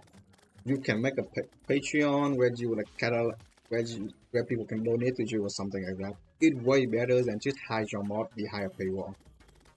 So, yeah. To creating value for shareholders, and it ultimately is just about getting free labor from people that are doing work for you. Yeah, that's really what's happening. For investors who want more AI in their portfolio, but they don't want to be too consolidated in Nvidia and Microsoft. And that's why, looking at this video, it all looks like bullshit. We look at the UI, we laugh at the obvious fakery. So they just write down live code and let the AI obviously a automatic doing and it. it's pulling in characters that just make no cohesive sense. But the investors are blind to that. Instead, they feel safe knowing that in the face of Roblox and Fortnite, EA is demonstrating a robust user-generated content strategy, but one that is built with artificial intelligence at its core. I think this is a huge problem, by the way, and it's like a huge economic problem at scale, that you have a lot of investment that's being made without any sort of informed decision-making process, and the people that are doing the investing don't understand what they're spending their money on. Yeah, like this is a huge issue. I don't understand, like how does it even pass? The best bit though for us is that we can look at EA's. How does the things even like pass? There's a bunch of old people thinking, oh yeah, AI thinks it's good. A lot of kids gonna do it. Look at it. We're gonna do this thing, and a lot of people will do it. Does they not like talk to all the people? Like there's a just bunch of out of touch thinking like it's a good thing to do, is it? Instead of talking to some actual developer to think it better. Because like I'm pretty sure a lot of dev doesn't even want this thing even exist. Because you think AI is good. I don't deny the facts. But it lacks something, it lacks a human touch. A lot of game has human touch. That's why the Easter egg exists. That's why there's some hidden meaning. There's sometimes a reference to all the video games. That like the human touch. But like if you look at AI just do stuff. They don't have the human touch. Like, oh shit! Like they don't like creating a yeah, including absolutely track record that they think is so good. So yeah, like you can show it to their insanely investors. bad. For you and me though, yeah, we just get to have a free laugh. EA Football Club 2025, pretty awesome. You don't. Wait, how did I die? You're looking at the future, boys. There it is. Oh yes, big sad. Don't have to give FIFA licensing money and you got all of the same Ultimate Team revenue. This time though, promoted by the AI husk of cover star Jude Bellingham. Yes, I want you to assume the brace position. Imagine the plane is about to go down. You need to assume the brace position because it's the only way you're going to survive this cringe. Let's see what Jude said. Uh-oh. It's like a dream come true. Stepping onto the pitch for the first time, it was a surreal feeling. I mean, I grew up watching Real Madrid. I even played as them in the natural and high utility interactions. This thing sounds so fucked up. I don't even know. Like, where? They had no emotion on it. This is the worst it will be. I agree that EA is making a good decision by investing into AI, but I find it to be silly that their use case that they're showing is really not very good. Games with my brother Joe. So to actually play for real in front of all those fans, it's something you can't really explain. EA actually did this. They thought this was shippable and a good idea. But it kind of gets worse. It brings me to Project Air. You will love this. They're going to sell it. Wilson assures me and you that, quote, AI is not merely a buzzword to us. You know he has a deep passion and conviction. By the way, like, I want to say that I think AI is the future. I think that AI is going to be how businesses are built. And I think that if you don't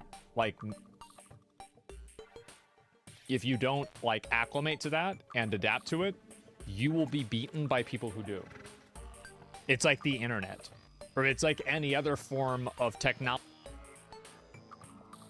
that can improve progress or production. AI isn't special. It's just like anything else. And conviction that has led to this. Here's how EA described Project Air, right? Project Air lets us build characters that we, the consumer, can have experiences with. I mean, I don't know about you, fellow consumer, but I enjoy having experiences with characters. But as a cute flourish to really show off their technology in action, enter Ace Desai, legendary investor, world-renowned venture capitalist who knows how to play his cards right. Stunning stuff, but that's just a character bio. No, as EA themselves said, we need to be able to have experiences with Ace. Because while Ace Desai is not a real person, Ace Desai has been created by EA's new Project Air. They entered the prompt. I'm thinking a high-stakes PC who swims in the waters of innovation. With that prompt, our man is created, Ace Desai. They then decide to give Ace a challenge. This, of course, is the experience. How about pitching him a business idea and seeing if I can lock in an investment? Now, to be clear, this is not some sort of elaborate joke. They actually showcase this, the idea of making your own character, having an experience with him. They thought they'd do this legendary investor character as a way to be cute towards the attending audience for EA Investor Day 2024. Obviously, if they were going to be a bit more targeted to the gamers, they would have made it altogether a lot more. If I got a stock in EA, I'd probably sell it after this. Anyhow, probably would have still been bad though. Is it like the start of the decline or something? To rely on like Ubisoft. Oh, it's Blood Moon. And patch cycles and content cadences where they want this stuff to just be existing and users create the content for themselves, all in a way this will happen. I think that it will happen to a lesser extent, and I think Roblox is an example of that. The problem isn't that EA is doing it, it's that EA is doing it in a way that is reactive to the market rather than proactive and creating their own demand inside of the market. And I think that's what a lot of investors should try to realize, is that what EA is doing is they're trying to copy what the existing trend is while operating behind the trend. You just can't do that anymore. That doesn't work. Wait, you drain slam stack. You want to push one button to make a game? Obviously, though, that is far off. Let's today talk about what they're doing in the video game now. So we've just survived a whole bunch of investor buffoonery, the sorts of things that Andrew Wilson will be saying to investors to basically get them thinking that EA is amazing. But let's talk about the concrete, how it actually impacts how we play games and how games are made. There's a few examples. Whenever they talk about using AI for EA Sports College Football, what they mean is using machine learning stuff, right? Using photos to map 150 stadiums and 11,000 players. They did that as pre-production, which then allowed for the full development of the game to start with all the assets that they needed. I think that's a really good usage. Oh my god, I'm so squishy. Of that technology. How else are you going to get like college football with 11,000 players and all of the different stadiums? How are you going to get that in the game, especially for, say, your local team? That is pretty cool. Whenever EA president Laura Mele says that the Sims platform is going to use AI to take a player request and surface matching content from a library of 100 million do she is reasonable. I mean, maybe that's standard machine learning. Maybe they do use a large language model to sort of process the player. This is a good thing. Like, all of this is good. Everything about this is good. Of course they're going to do this. Wow, what a big surprise. And also, again, the reason why they're doing it is, like, number one, it can make the game better, but more importantly, it can make them able to make the game with less effort and less money. And they don't have to pay people to do that. why the fuck would they want to deal with a bunch of unionizing, liberal, you know, like these like, oh, well, we don't like AI. We're not going to do this. We want a lunch break.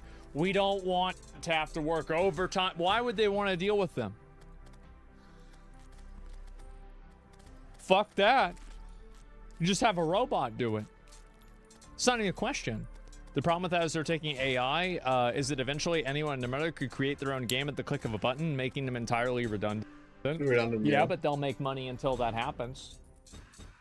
Request, but that's the kind of thing that makes sense and in many ways has existed for a long time. Because be it a modern smartphone camera, a Google search, or so many things that we've been using for the last 2 decades, it's existed under the So soon we will not have to leave out how to name get of machine learning for years and years and years. The difference is that to promote this to investors, you gotta wrap it up in a sexier package, one that they can understand, one that looks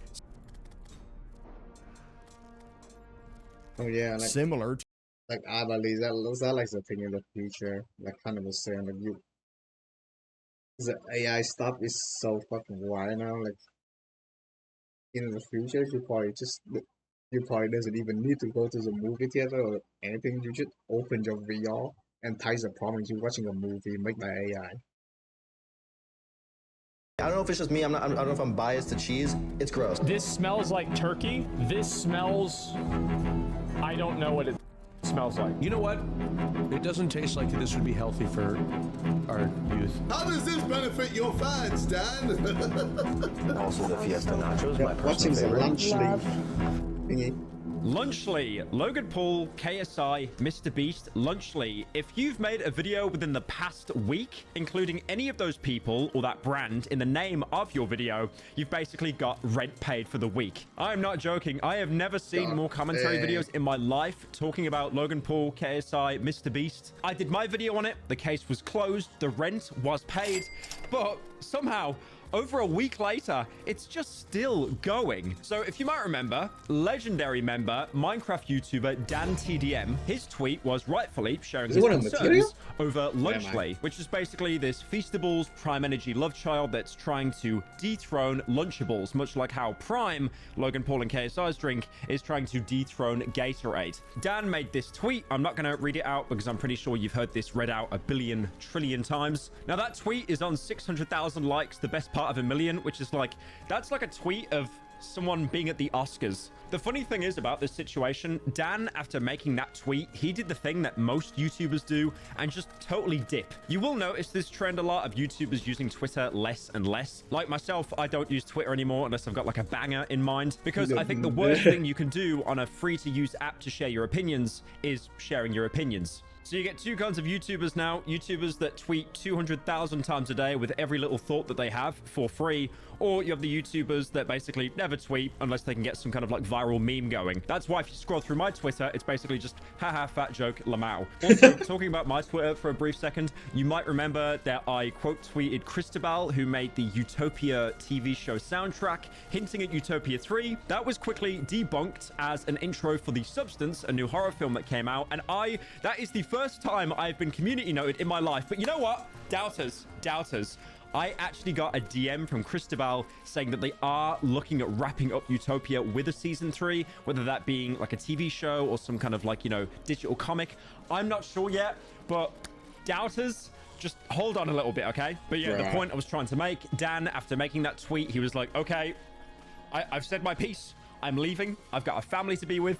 Meanwhile, Logan and KSI, I have genuinely never seen people be more rent-free in my entire life. The thing which is really bizarre as well is loads of people were hating on Lunchly. A lot of people had genuine criticisms. Other people were just doing it because it was the cool thing to do. Oh, look, the rich YouTuber's making even more money. That makes me angry because I realized I'm wasting my life being on Twitter. You know, I've seen KSI and Logan say many times how much of a garbage website Twitter is. And for one of the few things, I can definitely agree with them on that. But I don't understand why they chose to like tunnel vision on Dan TDM, because so many other people had the exact same grievances. They are tunneling on this guy more than the average League player. And also on top of that as well, some other weird things have been happening. Like, for example, Logan has recently had a child, which is great. You know, he's doing better than me. That's all I can say. I'm 27 now. I can't even say early 20s anymore. It is over for me. I don't have a kid. But Logan chose to promote Lunchly hours before his wife gave birth. And of course, we have our snacks, none other than the greatest meals in the world. Oh no, what the cheese and cracker stack. Also the Fiesta Nachos, my personal favorite. Love. And then in the Instagram post of him celebrating his child being born, which again is like one of the best things you could probably ever experience being a human on this planet. You know, it's a really wholesome moment, and then you realize you're carrying on your legacy, or, you know, all this Lunchly money, all this Prime money, this boxing money. Maybe it will have a good use, you know, for like the next generation. Because Logan Paul's kid is definitely going to be living life on easy mode solely because of the fact that, you know, her father has been grinding so much. I know Logan gets a lot of flack and stuff like that, but you do need to look at it in kind of a black and white way. Now, I am trying to defend him there, but that being said, he chose the Instagram post of his daughter being born to then start renting someone in the replies. So you had this reply of Ryan Garcia basically congratulating him, nothing snide, and then Logan replied by saying, oh yeah, by the way, I'm still going to sue you for lying about Prime. It's like, your kid's just been born, man. Like just get off the phone. Get off the phone for like 1 hour. I'm begging. So yeah, back on Lunchly. I'm sure you've seen every commentary Andy under the sun talk about it. It's basically competitor to Lunchables. But instead of getting a Capri Sun and a chocolate bar, you get a smaller bottle of Prime and a Feastables chocolate bar. Feastables being Mr. Breast's own brand of food. Now, originally, it got a lot of criticism because it wasn't really like a healthier alternative. They did say it was healthier, but if you look at the comparisons for each kind of flavor, it's like 30 calories less. Okay, great. That's like a quarter of a Baby Bell. I've never tried Lunchable or And the protein difference, because obviously everyone in the food industry wants to shill protein as this like the antithesis of sugar. If sugar is the worst thing in the health industry, protein is the best thing in the health industry. You can never have too much of it until you do. But yeah, the protein differences on the sides of the boxes between Lunchables and Lunchly is basically zero. You are talking about a couple of grams at best. And I feel like this is where a lot of the criticism came from, because they weren't really reinventing the wheel. You know, they tried to promote something as being a lot more healthy for kids, but it's not. It's basically just the same processed garbage. Maybe it's like 10% more healthy. And then people quickly saw that they're not trying to actually consider people's health. They're just trying to latch onto an already existing trend to make as much money as possible. Kind of like what I'm doing by making a video talking about this. And I think a lot of the statistics behind the product are very dishonest, mostly because the biggest difference between Lunchly and Lunchables isn't the food at all. The food is practically the same.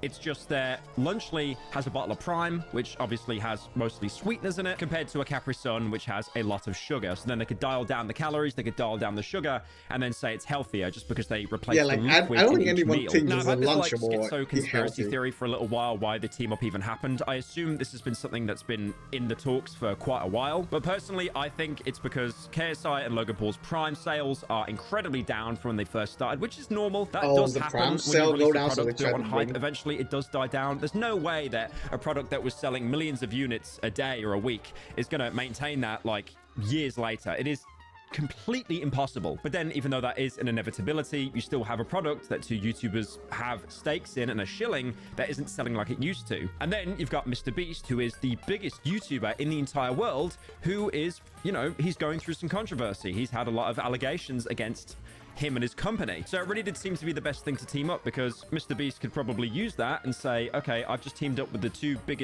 of the biggest English-speaking YouTubers in the world, and we've now started a brand together. And then in turn, more people will be buying that product because it's packaged in with Prime and, you know, Mr. Beast Feastables. So then sales of Prime will skyrocket. So it's a win-win for everyone. Now, I've seen a lot of people review Lunchly before it came out, and you can really tell that I don't think these guys were paid. If you go into any TikTok comment section of someone that's trying Lunchly and they're saying it's the best thing ever, everyone is saying paid. I think they were just sent like a free package of it, you know, like kind of a welcome gift, as many YouTubers are. You know, I remember loads of YouTubers being sent like free packages of Prime when that first came out. And then obviously if you're sent something for free by a creator that is monolithic in size compared to you, you're probably more inclined to say good things about it, because, you know, if it comes out that you were attacking the product and you got sent it for free, what are the odds that you're going to get more products in the future? Zilch. So it's a really awkward situation where you basically have to say nice things about it, or you're probably going to be blacklisted. And that's not even a problem with like Mr. Breast, Logan, and KSI, that is pretty much the same for all products. You know, a lot of people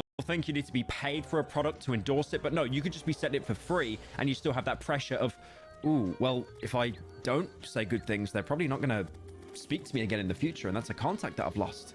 Oh, that's not good. So the fallout after this has been immense. I mean, like I said, there's been many factors. Like, for example, Lunchley isn't really changing the game. Mr. Beast has, you know, a lot of allegations against him right now. And instead of addressing them, he's doing this huge brand collab. And the funny thing is, the way the internet works, people forget things so quickly just because of, like, so many things coming out so quickly. I genuinely feel a lot of people forgot about the whole situation with Mr. Beast and the videos that were made on him and stuff, and they were actually reminded of that when Lunchley was announced. So out of the trio, the most vocal one has definitely been KSI, and that kind of sucks because, like, KSI basically the same thing will happen with video game company. They doesn't want to leave a bad review because they kind of hope in the future the same game company gonna send them a copy for a new game, so they can do it again. Like because they're afraid of doing it. That's the main problem. And that's like why I hate it. Like, if you call a game bad, does it mean you shitting on the game? You just, you know, criticizing the game. Is that all? So, yeah. is the one who I think is easily the least controversial. I have never met the guy in my life. I probably never will, but he has like single-handedly blown up the UK scene on YouTube. Like, I don't really follow the boxing scene or anything like that, but I can still respect what he's done for the UK scene because we've basically always been second place compared to America. So I already mentioned this last video, but one of the first shots KSI took at Dan TDM was showing this Tube Heroes collectible that Dan was selling, like, you know, years and years ago, basically to shine some light on him and be like, oh, well, you're saying that Lunchley's crap, but look what you're selling. That's garbage. Despite the fact that people were very quick to point out that KSI also had his own Tube Heroes years and years ago as well. And then KSI also pointed out the fact that Dan was promoting a snack subscription box. And then people were quick to community note him by saying, well, Dan didn't make that. That was basically a paid partnership. People even brought up other things that KSI did as well. Like, for example, having his own U2s, which is something that every single YouTuber has basically done at one point. I mean, me, for example, I don't work with U2s anymore, but like I did like 2 figures with them that I was really happy with. Also, one thing that's really funny about U2s, I know they get a lot of flack online because popular thing libad, but I noticed that there were other YouTubers that tried to do their own offshoot merch. Like, for example, there was this brand called Tube Tumblers, and there's one of Matt Pat. What the fuck is that? Looks so weird. The face of Matt Pat with his beautiful brown eyes looking at you at 3 in the morning, but if you want to buy that,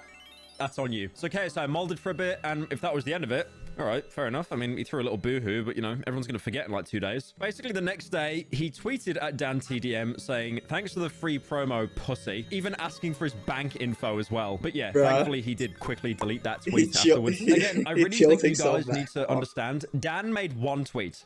I'll be honest, I don't even think it's the tweet that made KSI mold. I think it's the fact that the tweet did so well. Seriously, if you ever want to hurt a YouTuber's ego, you just get a tweet saying a bad thing about them, and then if it juices likes, it is their absolute kryptonite. And then KSI ended up releasing a video called Everybody Hates Us Right Now, where it was basically one of his normal subreddit reaction videos, but the bigger focus was on the fact that, you know, so many people on the subreddit were roasting him and saying that anyone who was defending JJ was just a certified glazer.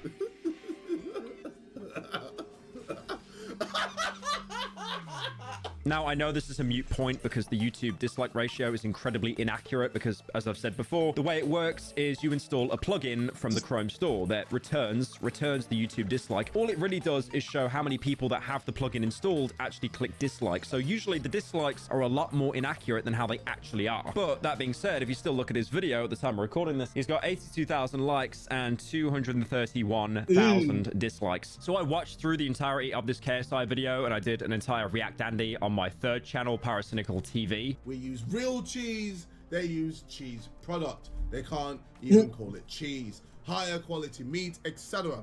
Obviously.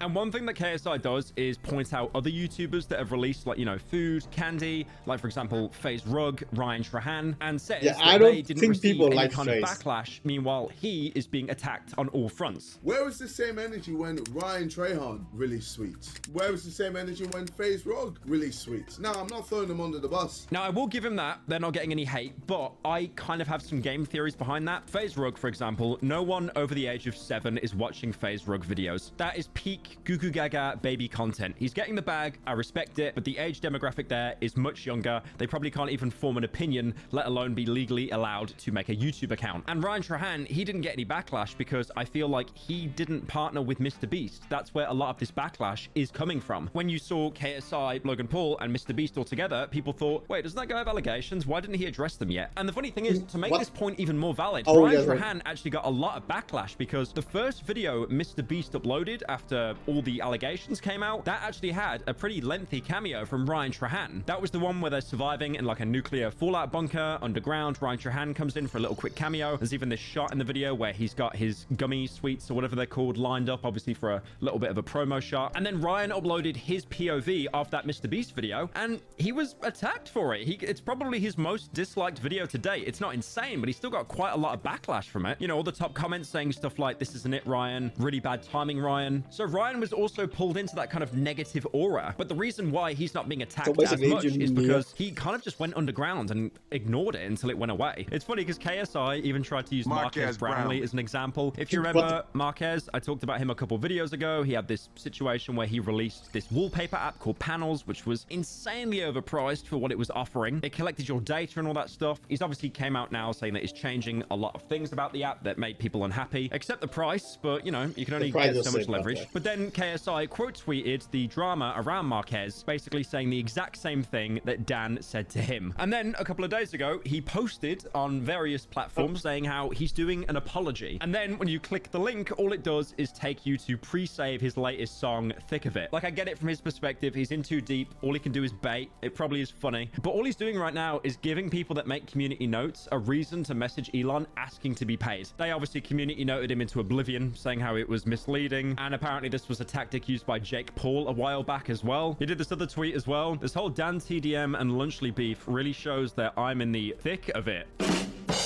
Out 4th of October. Pre-save link down below. So his management got the rights to a website called myapology.co.uk, and then community notes swooped in and said it's misleading. And he quote tweeted the community note saying, the community note is a straight up lie. The apology is there. You just have to click the page a few times to get to it. Once again, people abusing community notes. And then they community noted his quote tweet of the community note. This is like one of those 4-layered things. Dude, this guy, KSI got communicated over and over and over, man. That's just fucking suck. Like, it's gonna bruise your ego so much if you think about it. Oh, dude, this thing like a massive bruise to your ego if you ever like has this type of thing. Like, you get community note after community note and after community note, so yeah.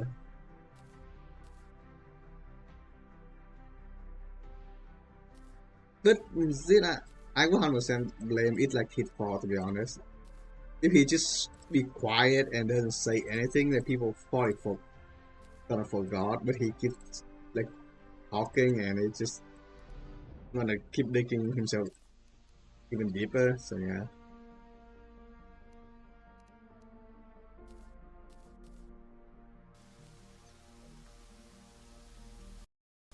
Things where you've got like XQC reacting to a clip of someone reacting to Hassan, reacting to XQC, reacting to Ludwig, reacting to Pokimane, and that person is reacting to XQC farting in a chair while at Pokimane's house. What the Now, I've talked enough about KSI. What's been happening with Logan Paul? Now, Logan chose to upload his own response on YouTube on one of his sub-channels. The problem is, you probably don't know that because nobody saw it. KSI's video is set on millions of views, and Logan's, at the time of recording, is barely broke a 250,000. Like, he's actually pulling in Pyro Live views. You never want to do that. That means you have fell off. So this entire video is saying Twitter's a cesspit. True. Okay. Oh, 100%.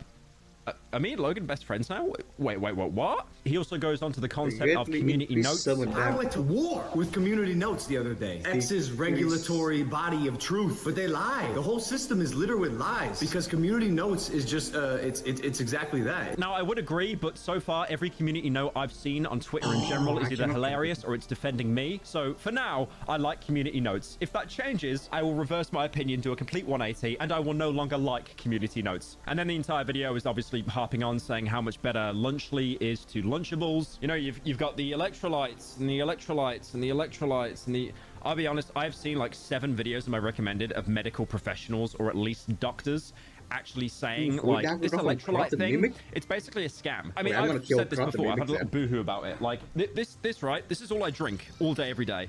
Is it good for you? I mean, you could do a lot worse. It's made by Nestle, which isn't good. And also, it's quite acidic. Oh, but it's raining. Let me see. I don't really mind that much because if you see there on the label, you've got all these salts. Mineral water has salts. Salts are electrolytes. I don't understand why people think electrolytes is this amazing thing that like, you can never get too much of, and it always helps you. I know this sounds absolutely pathetic, but I've been drinking sparkling water so long that I genuinely cannot drink normal water anymore. Still water to me is just so boring. I cannot drink it. Now that video that Logan did, obviously it got dislike ratioed because everyone went to go and find it to attack him. But then on top of that as well, like I said at the beginning of the video, to reel you in, to bait you in, Logan decided to share on Snapchat him helping his fiance before they gave birth. That was doing really wholesome things like decorating the delivery room with string lights, much like every single vlog YouTuber did in 2016. Polaroid pictures of his fiance's pregnancy journey. And, of course, Lunchley. Like, I get it. And I did say this last video, kind of in his defense, you know, he's having a kid. He might want to slow down a little bit. And the best thing you can do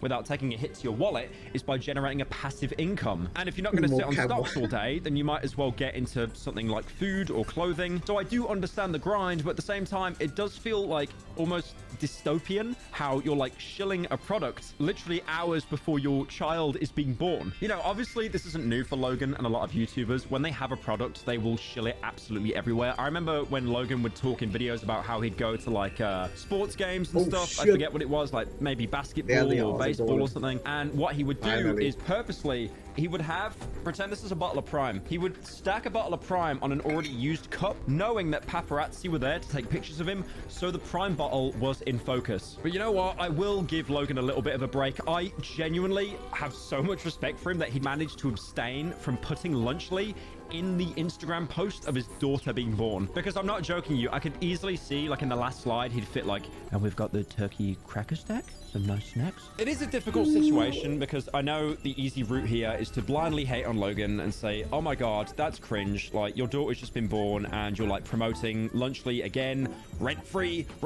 But at the same time, I'm trying to like picture a lot of people, including myself, in Logan's situation where you are just trying to make as much money as possible to form a future with your child. And in that sense, I do kind of respect it because is he going to be a YouTuber forever? No, I mean, he's not even really a YouTuber anymore. I mean, I'm 27, right? I'm unk status. Logan is 29. That's super unk. So eventually at some point, he is probably going to slow down. If not his age, then probably because, you know, he's got a child to look after. So I do respect it in that regard, how it's kind of like getting the bag to secure your future kind of thing. But at the same time, would the business have completely fell apart if he didn't do that promotion hours before his child was born?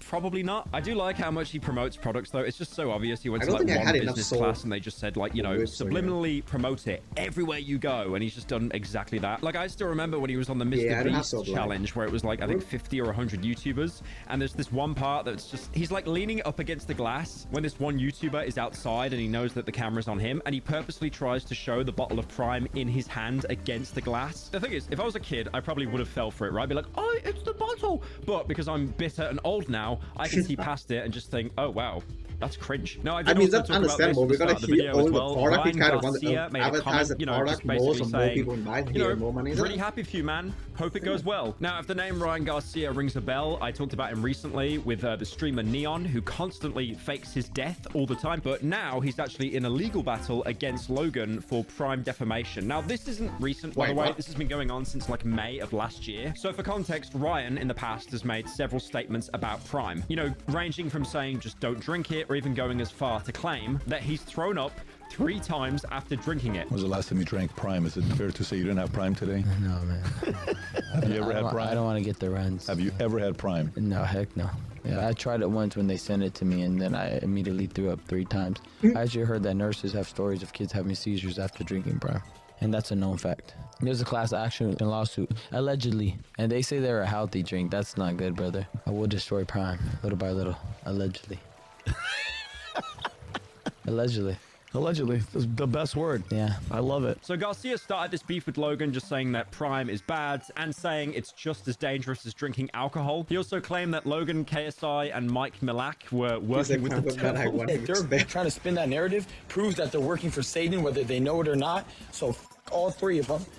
You, Logan, you, Mike, and I don't give a what your real name is. KSI, KS Lies, you. And in return, Prime decided to sponsor a boxer called Devin Haney. That was right before their fight. However, Garcia actually ended up winning that fight despite not being sponsored by Prime. You know, he didn't have the power of Logan Paul behind him. But then Garcia lost because they did a test after the fight and found out that he had performance-enhancing drugs in his system, and he was actually fined for his actions, and the win was taken away. So not long after that, Logan Paul was that rent-free. He put out a lawsuit saying that Garcia was a flat earther and tested positive for PEDs. Elaborate. What do you think the shape of the Earth is? How the fuck is that even a lawsuit? You just what? Holy is the title of new ass one video. Okay, what did he do now? Uh-oh.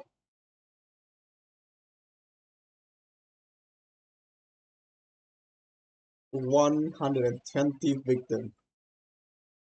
Okay, I'm gonna watch it. 120 victims Let from me see if I can PDD. show y'all. This is unreal. Sean Diddy Combs is facing new sexual assault allegations. A lawyer representing 120 accusers says the artist committed numerous sexual acts on his clients, dating back more than 20 years. 20 years. This is Andrew Dimpert has the details. So that means like he's been doing it for more than 20 years. Diddy Combs faces a slew of new allegations. 120 new alleged victims coming. Alleged victims, okay. Diddy Combs faces a slew of new allegations. 120 new alleged victims. New.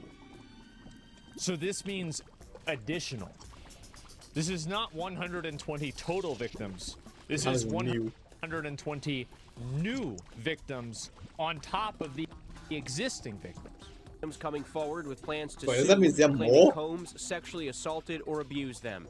The biggest secret in the entertainment industry that really wasn't a secret at all has finally been revealed to the world. The alleged assaults span 3 decades, with the alleged victims ranging 3 from men decades. and women who claim they were drugged during Combs' parties to a 9-year-old who claims Combs assaulted him in a music studio. The We talk about the ages of the victims when the conduct occurred. It's shocking. 25 of the 120 individuals who are plaintiffs in these cases were minors at the time. 25 total, 120 new? For context, Bill Cosby was only like 40 victims, right? It was like 40 something women that came forward about Bill Cosby. Yeah, right? It was something like that. I was like, yeah, it was only 40. So OJ Simpson was 20. Yes. So you think about with this guy, he doubled that. He is No, like 5 half times. nearly the age of Bill Cosby, with at least more than 3 times more victims. Think about that. That's insane. Crazy. Have not been fully vetted, and the lawyer expecting to file the lawsuits says victims will remain anonymous whenever legally possible. Obviously. But the claims come on the heels of a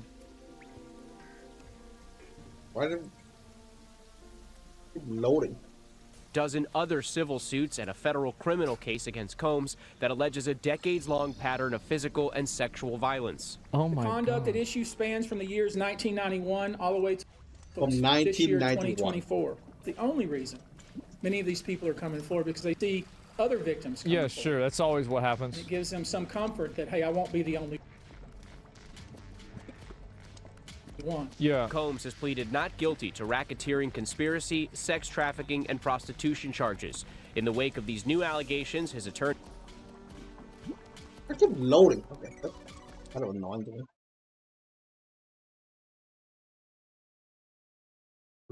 That's website.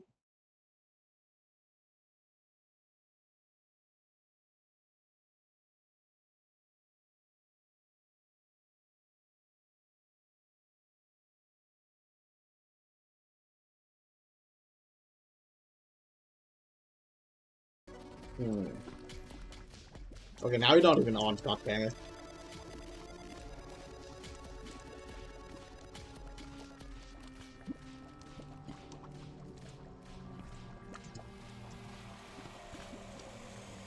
with at least more than 3 times more victims. Think about that.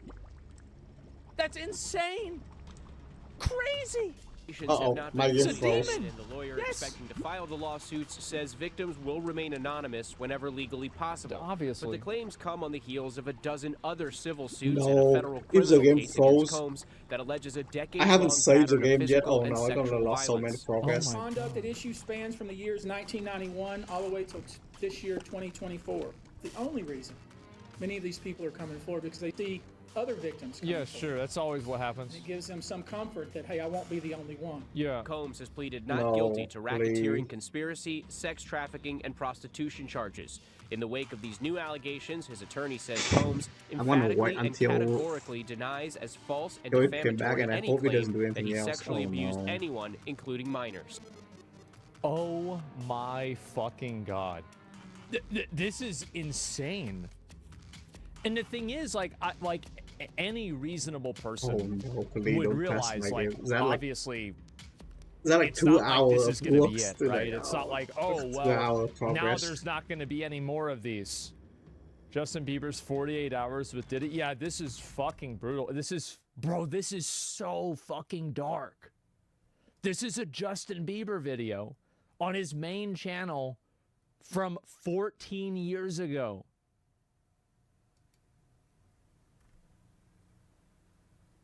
Oh my God. I'll look at a little bit of this. I don't want to go through everything, obviously. It's a long one. Bro, the top comment, Judgment Day for the entertainment industry. So My Rick name's means Tony he has a Busby. I'm game a lawyer here in gone. Houston. I'm licensed in Texas and in The New game not York. responding. And I'll introduce other members of our team as they speak. As many of you know, our law firm has been at the forefront of some of the most important litigation in the Our United progress States. gone. We like the tough cases. We thrive in the complicated cases.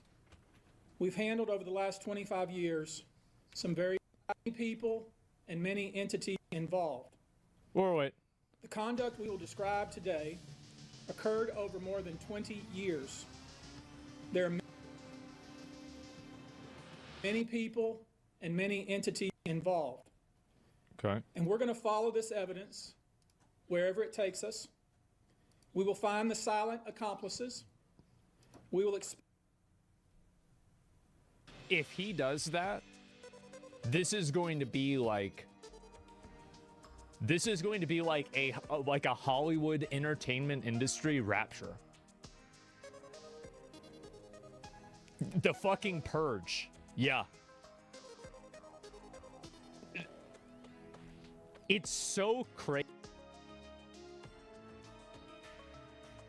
It's like one of those things where it's like the probability of this like it's there, right? It could happen. But it's so insane to imagine, because think about all the people that have made offhanded comments about this, and now people are retroactively looking back and being like, "Hey, wait, what the fuck?" Right? Like the ain't no party, like a I didn't lose that much. I didn't lose that much. I still got my Leonardo snap. DiCaprio stuff. I got everything on. You know, Jay-Z. Oh. Yeah, exactly. Like Usher, Pink, right? Deleting all their tweets. LeBron James. Yep, there you go.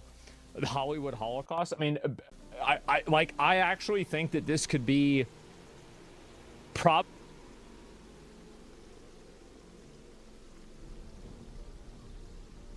the biggest scandal that could ever happen to Hollywood. Oh my God, If I these didn't lose names that much. are released, this could be probably the biggest entertainment industry scandal that probably has ever and maybe even will ever happen. Ideally, this is what happens. We need this culling? Yeah. Bigger than Epstein? Yes. Way bigger than Epstein. Who went down for Epstein? The guy killed himself, right? And then, like, that other woman, Ghislaine Maxwell, went into jail or some shit. Like, who cares? They didn't bring down hardly anybody else besides him. Mm-hmm. But now we see a lot Yeah, of people like, doing... that's a huge difference. I'm afraid he'll end up committing suicide. That's the thing.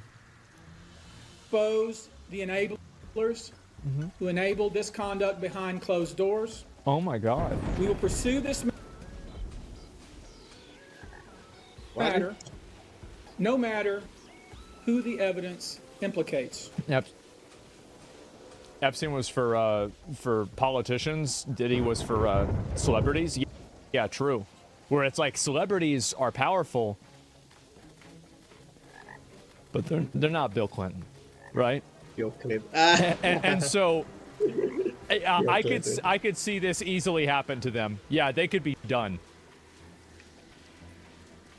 They're not lawmakers. Yeah, These brave they don't make the rules. Step forward, deserve nothing less. The biggest secret in the entertainment industry that really wasn't a secret at all has finally been revealed to the world. The wall of silence has now been broken, and victims are coming forward. Our team has had at this point more than 3,285 individuals contact us. 3,000. People claiming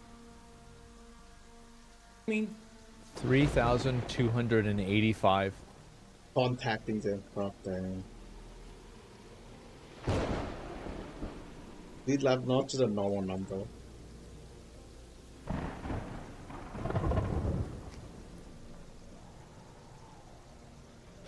So these 120 are just the cream of the crop? The 120 is a new one, and see like 2,000. And these are just the ones that have contacted you? people claiming to have been victimized by Sean Combs. After vetting, we now represent 120 individuals who intend to bring civil claims in civil court against. So if they're representing 120 individuals, let's read in between the lines here.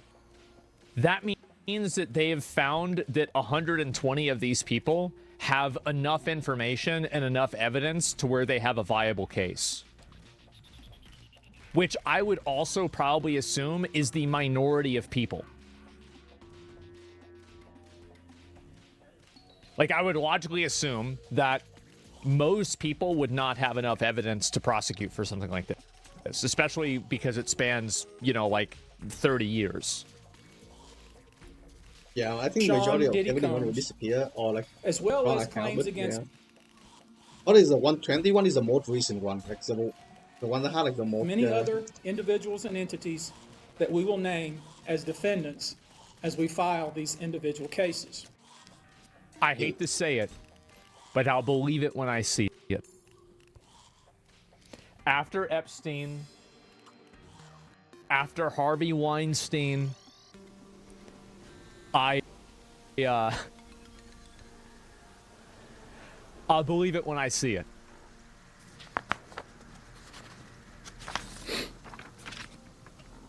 And you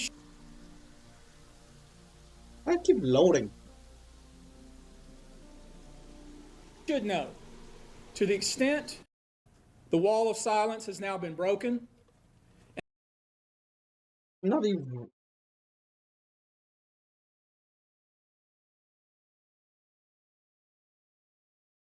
Who actually gets held accountable for bad sexual behavior.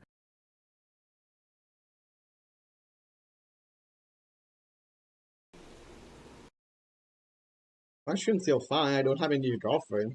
Like 0.1 frame has drop, already had somehow 5 prior victims that they were not held accountable for.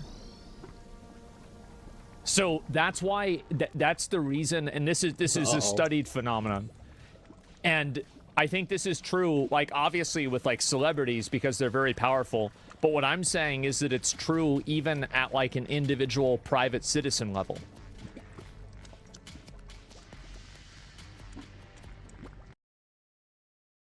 It's actually stopping me from watching it.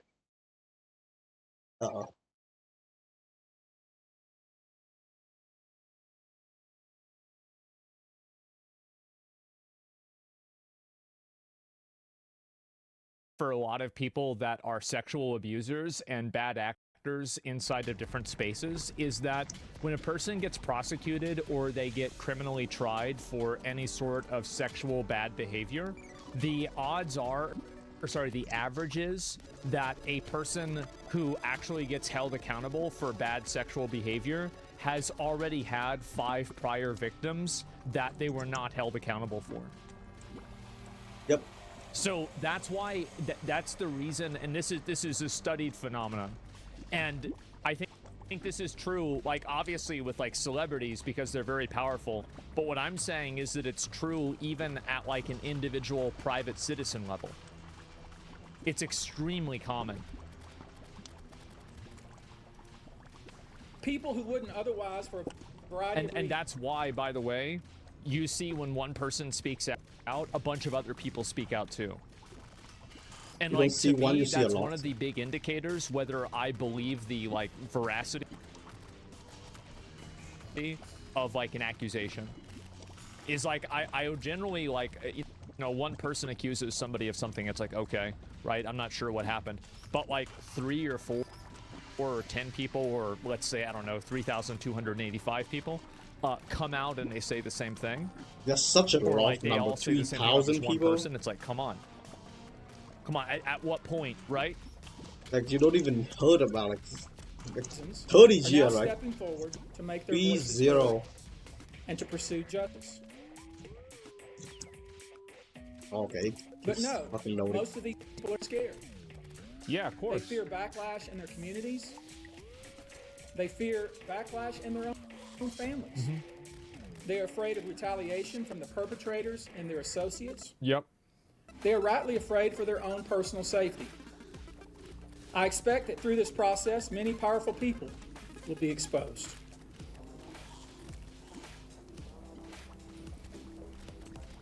Hello?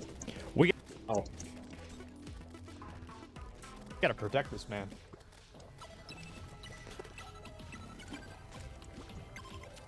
Yeah. I just, like... Diddy's gonna die?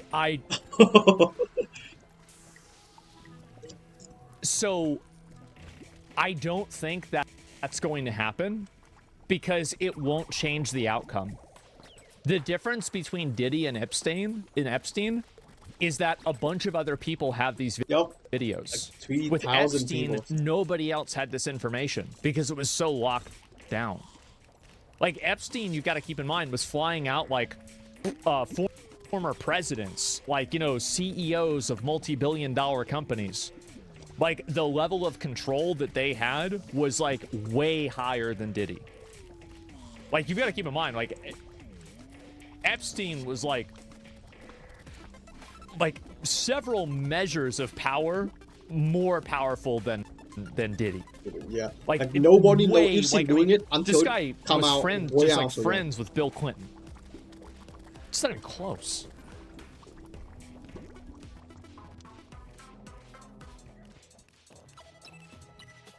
Many dirty secrets will be revealed.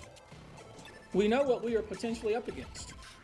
And as is always the case in situations like this, when a celebrity is involved, people can be downright mean and nasty. I bet they can. You'd be shocked at the length fans will go, no matter the evidence, to the contrary, to defend celebrities they love. I wouldn't And be there's a reason surprised for by this that. word fans. They're fanatics. Oh, that's clever. I've personally already been threatened multiple times on social media. I bet. When I agreed to pursue this, I expected as much. I don't have This the isn't my opposing first call. rodeo. But victims who step forward to have their voices heard should not be subjected to that kind of conduct. They should not be targeted. I want to say this, and I want to be clear about it. Although we are vetting each call as stringently as we can, And laws of opposing call. I always start with a mindset that I believe victims. I believe victims. Because I understand the tremendous courage it takes to step forward. So if you're watching this, please hear me. If you're out there and you have been victimized, you are not alone. There is a great strength in numbers. You Yeah, can that's what seek happens with a lot of redress. people. You can obtain justice We can help you, and we will help you. That being said, as stated, we are vetting every call. It's crazy. They're getting every call for it, so like they're probably gonna be way more. Right now, they're just gonna collect people who like Diddy defenders. I'm gonna be honest. Yeah. I haven't seen any Diddy defenders. I'm surprised at people who defend Diddy. And like, if there were any Diddy defenders, like 100 new sexual assault allegations, one person's apparently 9 that's named. Like, I feel like people are like, oh yeah, I mean, damn, wow, that whew, okay, that's something. Wow. Yeah, I feel like that's. Yeah, where are they? I lost the ice golem and the that we received. And the Phaser thing too. God damn it. So We've had to turn away some. For each, we ask for corroboration. For each, we ask for the identity of witnesses. We also have collected pictures, videos, texts. We check venues. We check dates. We want to corroborate that the claims being made have legitimacy and merit. We have on staff now a former detective from the Major Offenders Unit of Houston Police Department who is helping us vet each claim. We're using our common sense. We're being stringent because, as I said, these are not easy cases. They're very tough. The process is hard, and in some cases, the process is very lengthy. These cases are hard to prove. Yeah. Many times it's the victim's word against the alleged perpetrator. Maybe they'll only prove half of them. Each of these victims will no doubt be publicly attacked by the alleged perpetrators, and in some cases, the general public. The feckless and cowardly keyboard warriors love to attack. We know what we're up against. We did not enter this fray blindly. Damn. I wish it was my last such fray. I wish this type of hate behavior wasn't so pervasive, but it is what it is, so we will press on. As This guy's good, our law man. Firms have been retained by 120 individuals at this point to pursue It cases. is what it is. Yep. So 120 people had actual case, should like know, reliable group, evidence. So yeah.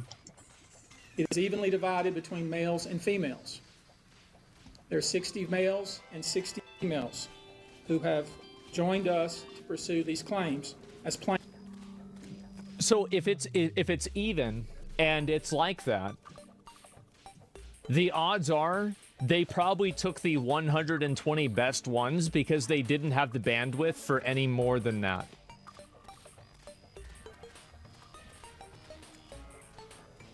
Like, that's logically what would happen, right? They took the top 60 for each one, the strongest cases, because you've got to keep in mind, like, you can't just, like, you know, do an infinite amount of cases. Yeah, they need to choose like what is the best case. In this group, 62% identifies African American, 30% are white, and the remainder are Hispanic or Asian. Victims are from more than 25 states. Mm-hmm. The majority are from California, New York, I don't know why it's doing Georgia, and Florida.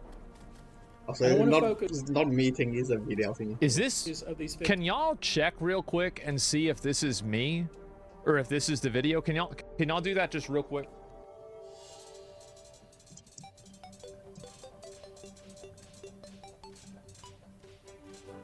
It's not just you. Okay. Okay. Okay, sometimes Asmon will just stand still, and I thought my When video you talk keep about loading. the ages of the victims when the conduct occurred, it's shocking. Mm-hmm. Our youngest victim at the time of the occurrence was 9 years old. 9 years? What We have the an fuck? individual who was 14 years old. We have one who was 15. 25 of the 120 individuals who are plaintiffs in these cases were minors at the time of the acts complained of. 25 total are minor.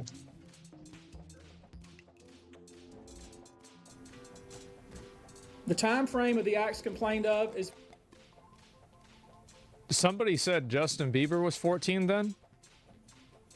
That's crazy. This Bieber doing that time is 14, and he basically, Man. What a coincidence. That's crazy. Wow. Very wide. The conduct at issue spans from the years 1991 all the way till this year, 2024. From 1991 to this If you modern wonder day. why there are so many alleged victims, that's your answer. We're talking about more than 25 years of this type of conduct. Oh my God. Now, although most of the victims who have stepped forward were victimized after 2015, this has been going on for a very long time. Because you got to keep in mind that, like, the people that probably got fucked around with, like, in, like, the early 2000s and, like, maybe even the 90s or, like, even the early 2010s, you know, you didn't have as many smartphones back then. Like, the world wasn't as connected. You didn't have as much evidence as you do now. Like, now you've got all this evidence. And also, like, of course, you know, as time goes on, it becomes harder to prove things because it's like, well, this happened such a long time ago. And, like, you know, there's less people that remember it well. And there's also, of course, statute of limitations. And so, yeah. So statute of limitations is such a dumb thing. When you think about the fact that some of this conduct occurred 25 years ago, They don't have strong evidence, just hearsay? you wonder why would it take somebody so long to step forward. I want to remind you that many states in the United States have recognized that it's very difficult for a victim to step forward and to make these types of allegations when something very terrible has happened to them. I'll use New York, the state of New York, as an example. The state of New York has specific... It's a big problem that, like, people have is that, like, there's, like, there's always, like, this internet discourse that is about whether you should believe victims or not. And I think the reality is that you can't prosecute and you can't go after a case for something like this unless you have some degree of trust that the person is telling the truth. I think that from my perspective, it's trust but verify. You know, you're coming up to this. It doesn't mean, like, you know, shoot first and ask questions later, but it means...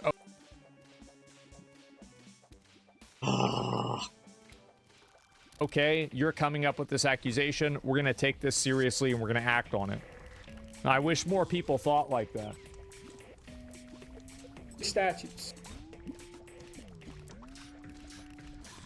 in place that revive claims that are even claims that would typically be not able too many to be victims, brought, yeah. that Too would many people. revive such claims, and they can be brought even 25 to 30 years later.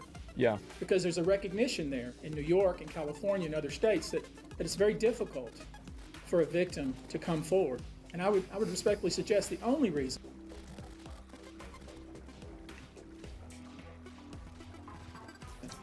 many of these people are coming forward because they see other victims coming forward. And it gives them some comfort that, hey, I won't be the only one. And I expect more victims will come forward. You know, there's an old saying that says, a lie has great speed, but truth has endurance. Yep. The acts complained of in these cases that we're going to file occurred primarily I never in New heard York, that. That's true. either Manhattan or the Hamptons, or occurred in California, primarily in Los Angeles, or in Florida, primarily in Miami. Most of these events and incidents occurred at parties, typically after parties. He's a freak out. Oh my God, what else? Or album release parties, New Year's Eve parties, 4th of July parties, something they called a puppy party. It's a pup. Oh.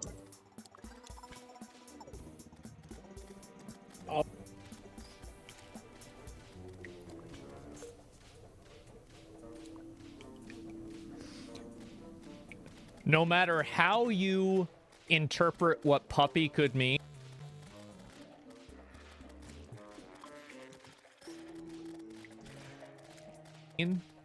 it's bad. Yep.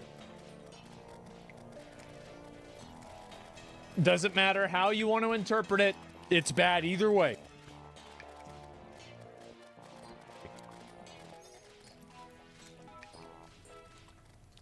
Parties, 4th of July parties. Again. Something they called a puppy party. Jesus. All white party. All white party? Although several of these events occurred at auditions. Many times, especially young people. I mean, they heard the word party and the young people kind of Join it, you know. Oh, there's a party here. Let's go. People wanting to break into the industry were coerced into this type of conduct in the promise of being made a star, or in the promise of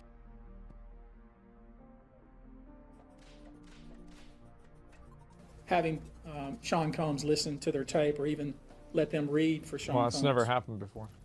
You should know that some of this behavior occurred at well-known venues in New York City. Some of this behavior occurred at private residences of people that we all know. Some of this behavior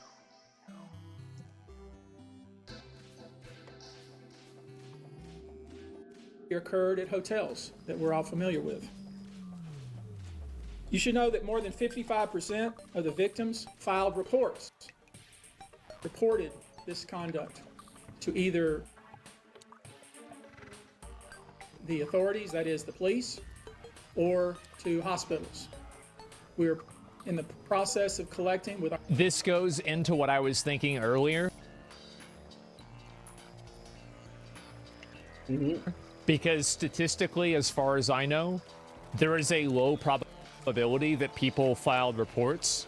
So this proves, it doesn't really prove, but it goes to show kind of what I was saying, is that they clearly took the 120 most credible, because for actual reports, there is a very low probability.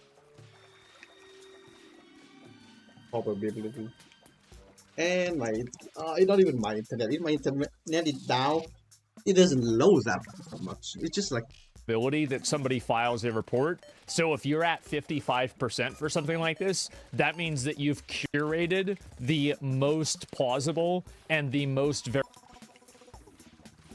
verifiable instances. Our team assistants, medical records. You see what I'm saying? Reports that were made to the authorities. And I've already said that some of the individuals in this group did in fact talk to the FBI. You should know that several of the individuals, and when I say several, well, they talk to the SBI, and the FBI probably collecting who did in fact evidence, seek medical treatment were drug tested, and that's quite a long time, like 20 years. Weird drugs. 25 years. It's crazy how it just gets worse. That's not, wow. So it just gets worse and worse. Drugs that you probably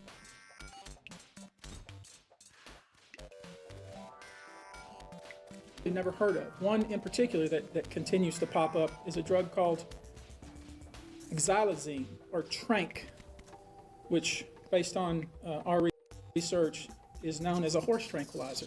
What the fuck? Wait, so they drug them and, you know... Now, there's been a lot of reports that we're filing a class action. This is not a class action. Class actions when one or two people file a case on behalf of a group of people. That's not this. These cases will be individual cases. Each case will live on its own merit. The individual case is going to be going to stack up his charge so much. He will never leave the prison. So yeah. Plaintiff against whoever the defendants were involved in the case. Oh my God.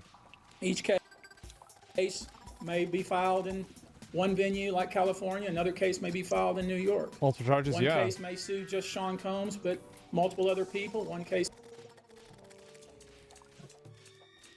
Yep, so this guy will never leave the prison. He was permanently stuck there now. It hit new home now, to be honest. Again, like, I would expect most, though, to be filed, as I said, in New York and Los Angeles. Now, I know this. Many of you came here thinking or hoping, or perhaps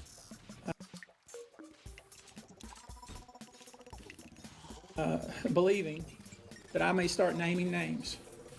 Well, that day will come, but it won't. That day will come. That means that like a whole He's not group going of to people. do it until it goes to court.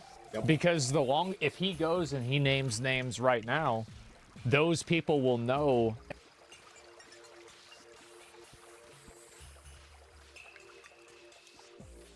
Yep. Oh, they probably need to put him on suicide watch, to be honest. Like, so obviously he's not going to name names. That would be stupid. Never tell somebody what you're going to do until you do it. They're 100% gonna put him on as a suicide watch. So. His case is way too big to like tie to anything. Yeah, don't show your hand. Yeah, of course. We will name names other than Sean Combs, and there's a lot of names. A lot of names. It's a long list already. And of course, I think this is already a lot different than the whole than the Epstein situation, because all of the information is way more decentralized. Like, the Epstein situation was extremely centralized, and the control around it was incredibly tight. But with this, there's already so many other people that know about the information. I feel like you basically can't stop this at this point, because too many people know about it. And so, like, even if you kill one or two of these people, the tipping point has already happened, especially considering these are people in entertainment. So the odds are that there's like media of these things happening. So does that mean like there may be like a whole group, not just PDD alone? Individuals are, but because of the nature of this case, we're going to make damn sure. Is it going to be damn sure that we're right? They're going to name so much celebrity. I was also young. But the names that we're going to name, assuming that our investigators confirm and corroborate what we've been told, are names that will shock you. These are individual cases. There are indeed other perpetrators involved. They will be revealed when that particular individual case is ready to be filed. They already know who they are. Oh, they know who they are. I'm talking here about not just the cowardly but complicit bystanders. That is, those people that we know watched this behavior occur and did nothing. Yeah, this is what I saw. Yeah, this is what we saw earlier. About the people that participated. Yeah, because this is the thing. People that knew that it was happening and didn't do anything about it. It's going to get real. Oh, yeah. Bro, like, this is insane. Encouraged it. Egged it on. They know who they are. Oh, my God. I call them the facilitators of foul play. Willing participants in vile conduct. Yeah? As we identify them, each will be part of this case as defendants. These defendants will not only include individuals, but would also include corporate entities who ultimately profited off of this culture. Corporate entities, so like the producer. I'm looking at banks, pharmaceutical companies, hotels. We know that many of these individuals were paid cash. Why is it going to be so fucking big? Like, not just the banks, the hotel, and... We know that many of these individuals involved, whether they were the ones being assaulted and abused, or they're witnessing other people being assaulted and abused, and then paid and threatened and told to leave. Typically paid 10 grand in cash and told to leave. And then threatened as they were leaving. Only 10 grand? Jesus. In addition to Sean Combs, that's it? 10 grand is a shot money. Cases we're going to file will include anyone, of course, who engaged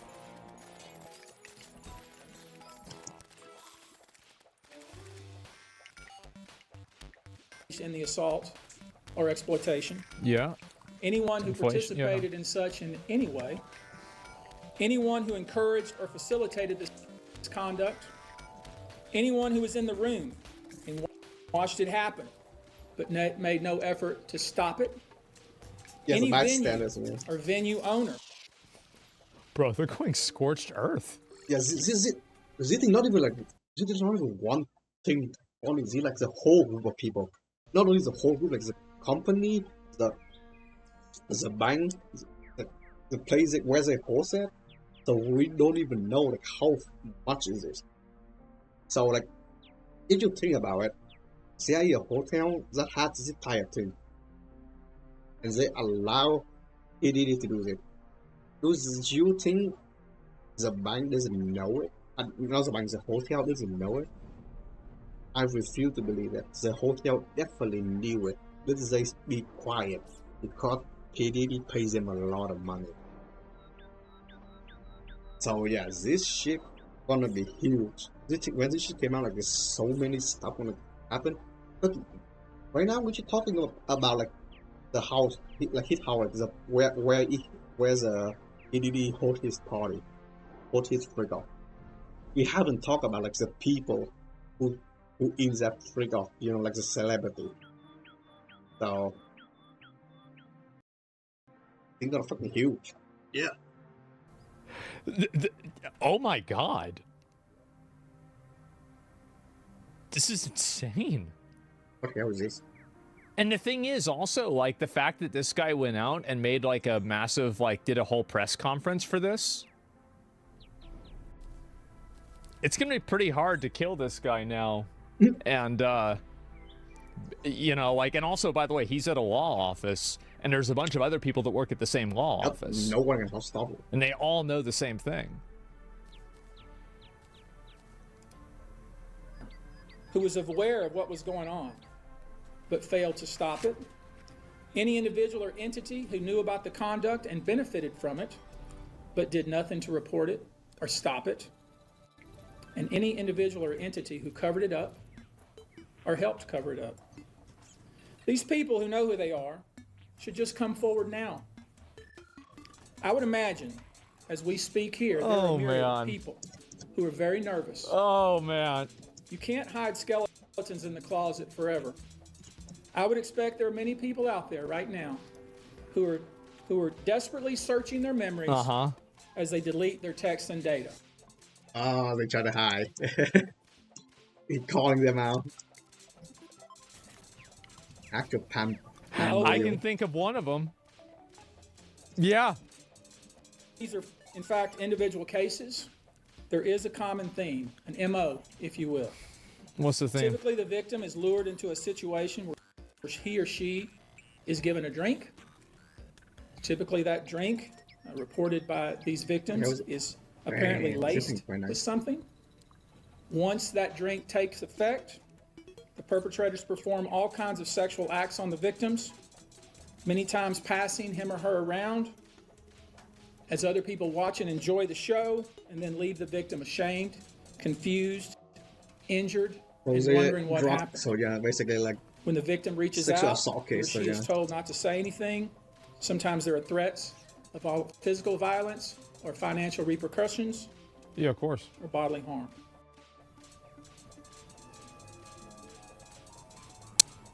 The claims we intend to bring will include the following: violent sexual assault or rape, sexual abuse, facilitated sex with a controlled substance, oh man, false imprisonment, compelling prostitution, sexual misconduct, dissemination of video recordings, false imprisonment, sexual abuse of minors. Yes, a minor one is fucking. Given a large volume of cases.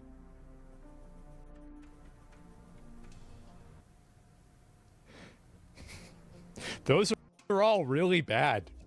Yes, the minor one is so fucking wide. What this guy says at young at 9 years old. 9 fucking years old. And Justin Bieber doing this time at like 14. There's someone else younger than him. Like what the fuck? Like it's not like it's so many things. Also, oh my god! I'm not gonna say name. That an artist who doing this anyway. Wow. And given our other docket obligations, and given the fact that we want to be sure when we file these cases that they are fully vetted, I expect we'll start filing these cases against Sean Combs and other perpetrators within the next 30 days. Now, it's rare, you know, sexual abuse, sexual exploitation, this type of activity is pervasive in our society, and it's rare we get a chance where we can really focus on this as a country and really focus on this about how pervasive this is and what we can, as collectively can do about it. So I thought it's disappointing that you have a lot of people that co-opt issues like this and they turn them into being like kind of a women are lying or men are bad type situation, because I think it muddies the waters a lot, and what he's saying is really true. And the problem is, like, you have so many people with, like, you know, past unresolved trauma in one way or another, or like their, you know, vendetta against the other gender. And these people, I think what they do is that they try to, like, they want the world to look like the way they see it. And I do really, really hope people take this shit seriously. I do. I really hope people do, especially like a lot of the like kind of like red pill, like, you know, people that are like constantly worried about like, the false accusations and shit like that. Fucking human trafficking. This stuff happens a lot. Like, why was it? And it's real a lot. Like, hold on, you got R. Kelly caught with human trafficking and stay in jail. Does that mean he also maybe he part of the freak off, but he doesn't say anything? Oh, dude, I actually kind of wonder if in the future R. Kelly gonna come out and say something about PDD. Like, because it's that guy not, also a deviant. It's not like PDD, every so yeah. accusation's fake. Take this opportunity before I go into some of the individual cases. It's on video. Talk about Some of them the are. individual claims being made, and some of the, so you'll get a sense of what this 120 people group looks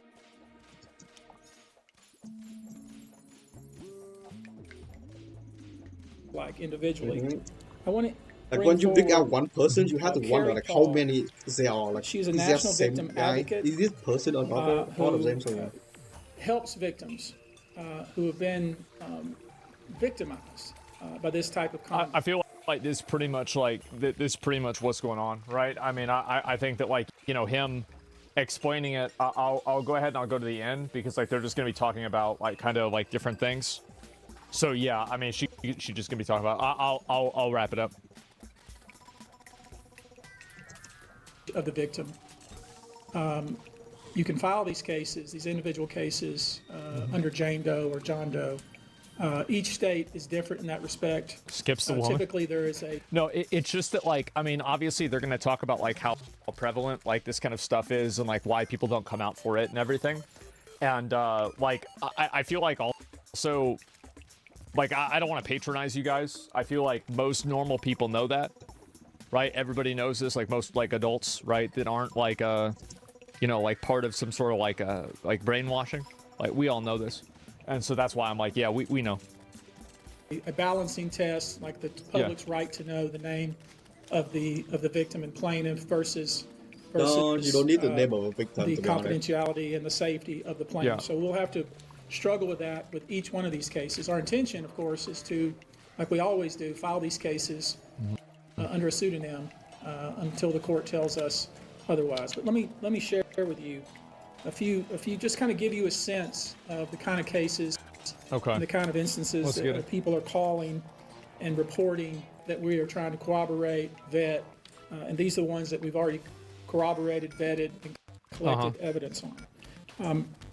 One individual who was 22 years at the time she was assaulted said that the typical MO at one of these parties that have been widely discussed in the press was that when you were handed a drink, and now we know that the drink is laced with something, if you refused to drink it, you were kicked out of the party.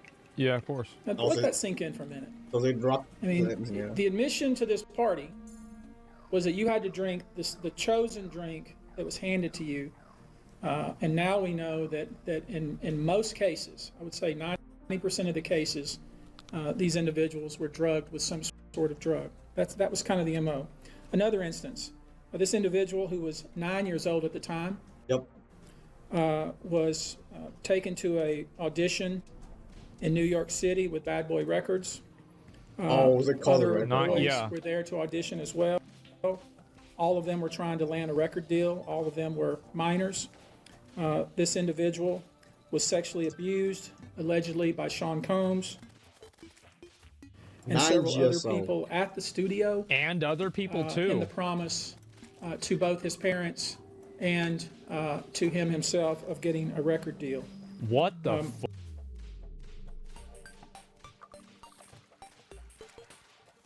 fuck? Another instance, another minor told allegedly by Sean Combs, that he would make him a star, but needed to visit with him in private about it, away from his parents. Once they were in a private area, allegedly Mr. Combs made the victim perform oral sex upon him. Another incident, an individual. 9 years old. And he's just like, okay, next. Like, oh my God. Individual, 15 years old at the time, flown to New York City to attend a party, was drugged, and then taken into a private room, allegedly in the presence of Mr. Combs, where this female individual, minor, was raped, and then other individuals took turns raping her. Another individual, 26 at the time. How do you just like, you just moon nest? Like, this is crazy.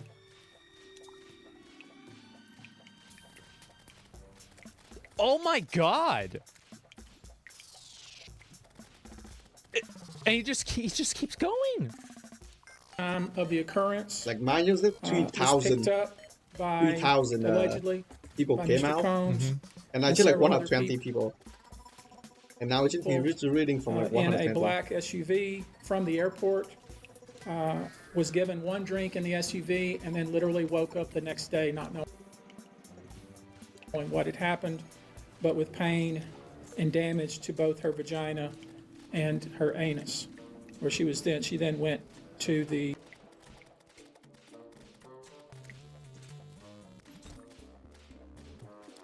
hospital. She was missing her underwear and her shoes. Another instance, individual, not a minor, was attended a group dinner.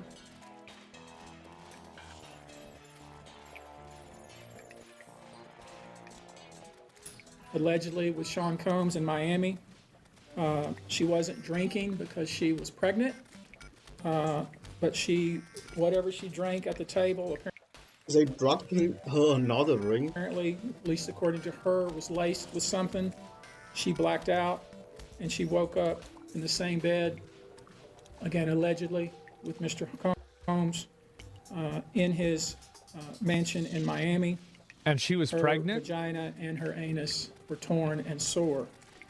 And I could go on.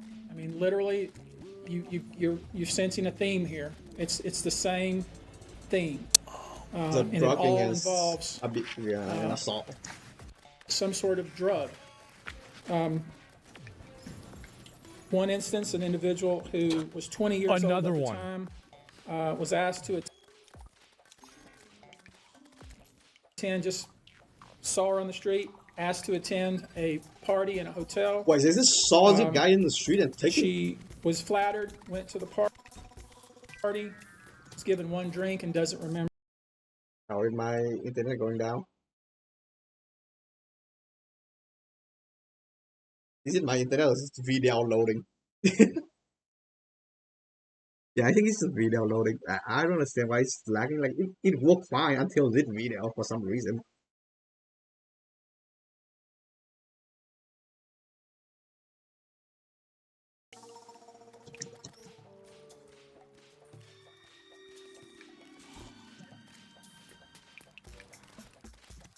Remember anything else.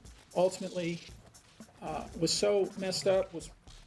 Went to the hospital where they found cocaine and this horse tranquilizer in her blood system. Horse tranquilizer in her side of the body. Goddamn. Basically, they tried to like rough her. Who told us over the phone about his experience and all the things that happened to him, he says allegedly at the hands of Sean.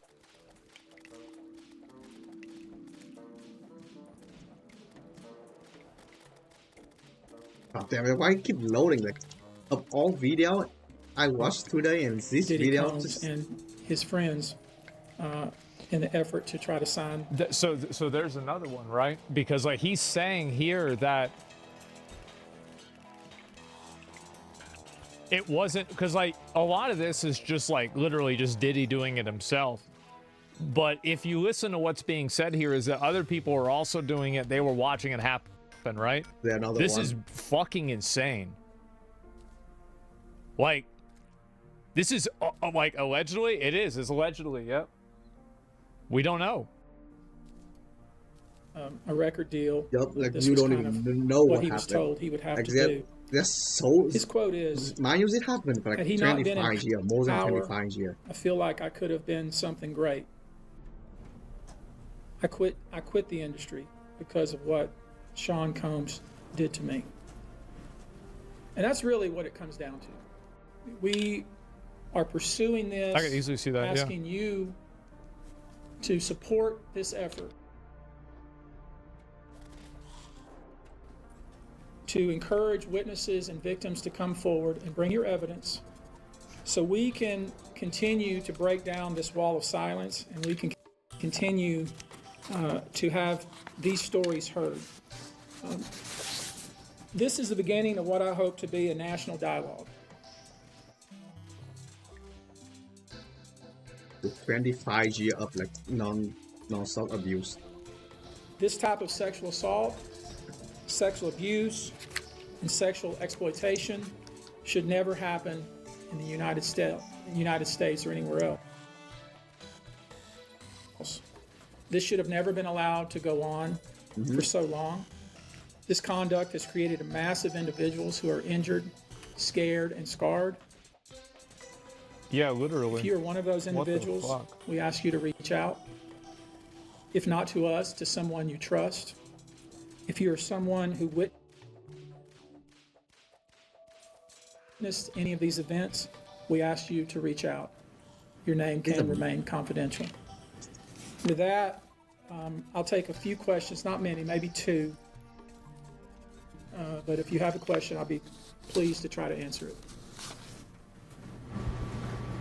Perfect. How many minors are making accusations in total, and are the feds aware of the allegations of minors in the case? I don't know what the feds are aware of, okay, but I do know it's 25 out of this 120. 25 hours, zip 120. I will say this, to that point, we welcome the FBI or any... You see what he said, right? It's 25 out of the 120. So very clearly they received more. And again, they probably just picked the 120 most credible. It's more than 25. 25 is the minimum. And everybody knows it's more than that. Authority who wants to come to us, and we're going to make that available to these victims because I think that's important. My suspicion is, based on talking with these folks, is that you know the FBI is just not aware of these people. The FBI has talked to some of these folks. Easy over 100. And I'm going to try to encourage the victims to, in fact, talk to the FBI because I think they have some very important things to say. Yes. Were all of the children auditioning because they were musicians, or were any of them kids of employees or anything like that? That's a good question. Seeking either TV or some sort of music. It was harder to hear. I think some people might not be able to hear that. What she asked was that were they just kids that were just like there, or kids that were looking for prospective careers? With promises of, yeah, you know, we're going to make you a star. Yeah. See. Instead, basically did things to them such that they don't want to have anything to do with the entertainment industry ever again. All right, guys. Thank you very much for your attention. We're going to go now. Thank you. That's fucking massive. Like 120 people came out. Like, there's a video. No, 120. The 120. The FBI had vetted and had reliable sort on it, and 25 of them are minor. And they like 3,000 of them, 2,000 people who came out with it. So that means that there's going to be way more than 25. It could be easy over 100. And they're going to be so mad. And we don't even know about it. I mean, we kind of knew about like Justin Bieber is like a victim because you see a lot of clip of him hanging out with Diddy, so they we kind of guessing it, not just guesses. Oh, man. Oh, right there. Y'all want to watch the rest of it? Some parts of it I didn't watch. Did he get in the electric chair? I mean, I want to, like, honestly, I want to see him testify and say who else was involved.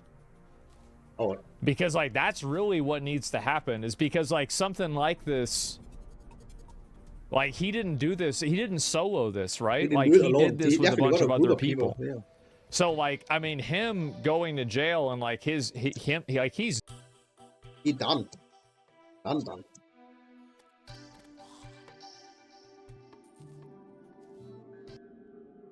Done, right? Like, I mean, he's obviously done.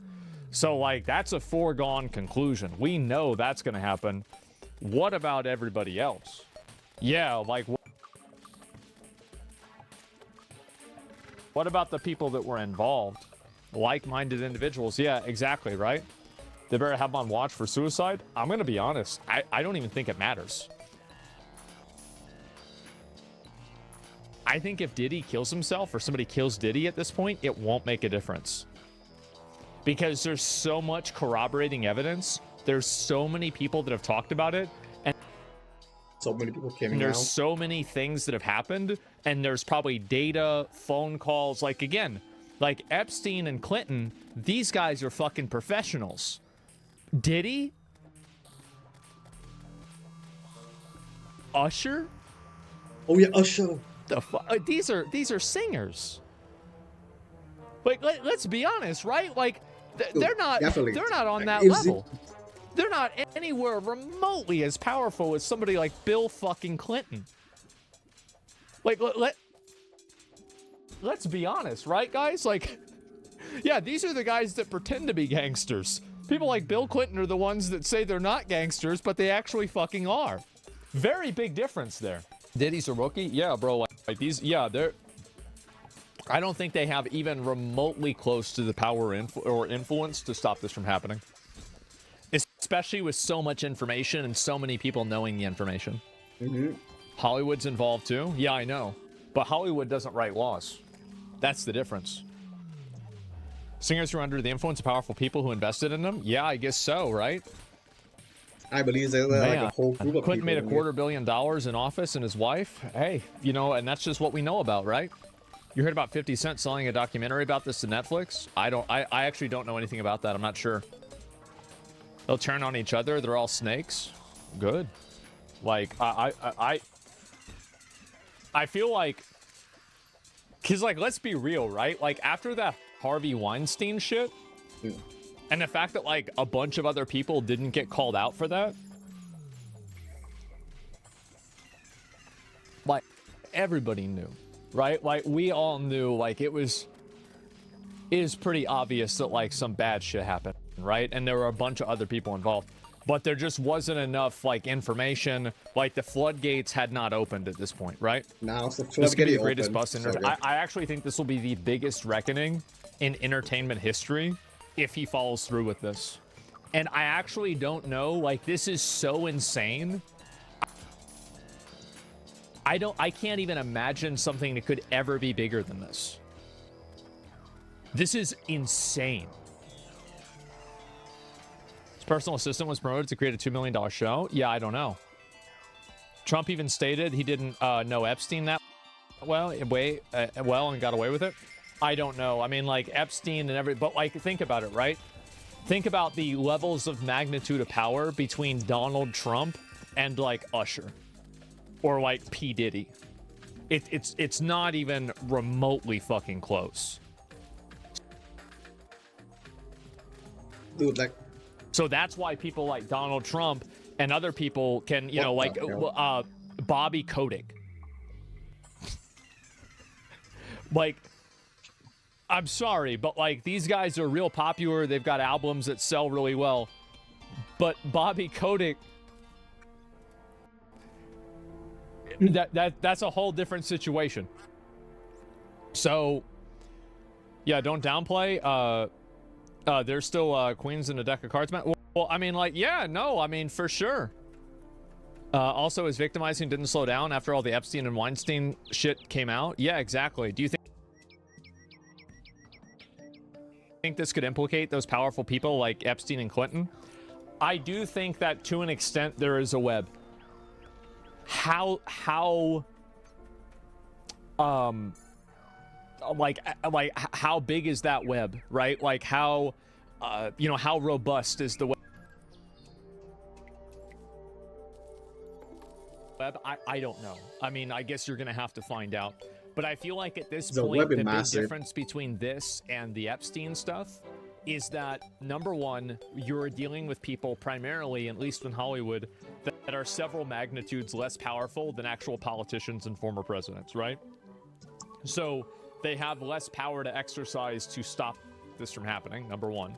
Number two, there's a lot of talk about videos and information made about this, and it's done in a decentralized way. And there are so many points of failure. So a lot of conspiracies in my mind fall apart whenever I have to imagine that 10,000 people can keep a secret. No way. No, don't believe it. Not, I don't believe it. This and I think especially whenever you have this much communication and this many people like, you know, cooperating with each other, there will be a fuck up. Absolutely. Tunnel under. Yeah, there's a tunnel. Yeah, there are apparently Los Angeles home underground tunnel at P. Diddy's Los Angeles house near Playboy Mansion. Is there a tunnel? This dude had underground tunnels. You got an underground tunnel? No fucking way. Yeah. What do you think about Trump being with Diddy in a lot of those images? I think that's very concerning. And I think everybody should, like, I mean, I don't think this is a shoot first and ask questions later. I mean, who knows, right? Maybe he had nothing to do with it. Maybe he did. I feel like it's totally fucking over for them. I think this could actually be like a rapture on a level that I don't think we've ever seen. I think this is going to make like the Epstein stuff and the Harvey Weinstein stuff look like a joke. And honestly, I think it's going to make the R. Kelly stuff look like a joke. Oh. This seems like probably potentially the biggest one. Wow. Man, that fucking busted. Holy shit, like that's so fucking wild. But yeah. Dude, like the entire thing, you just boil down now to like they're catching one guy and now they need to find other two.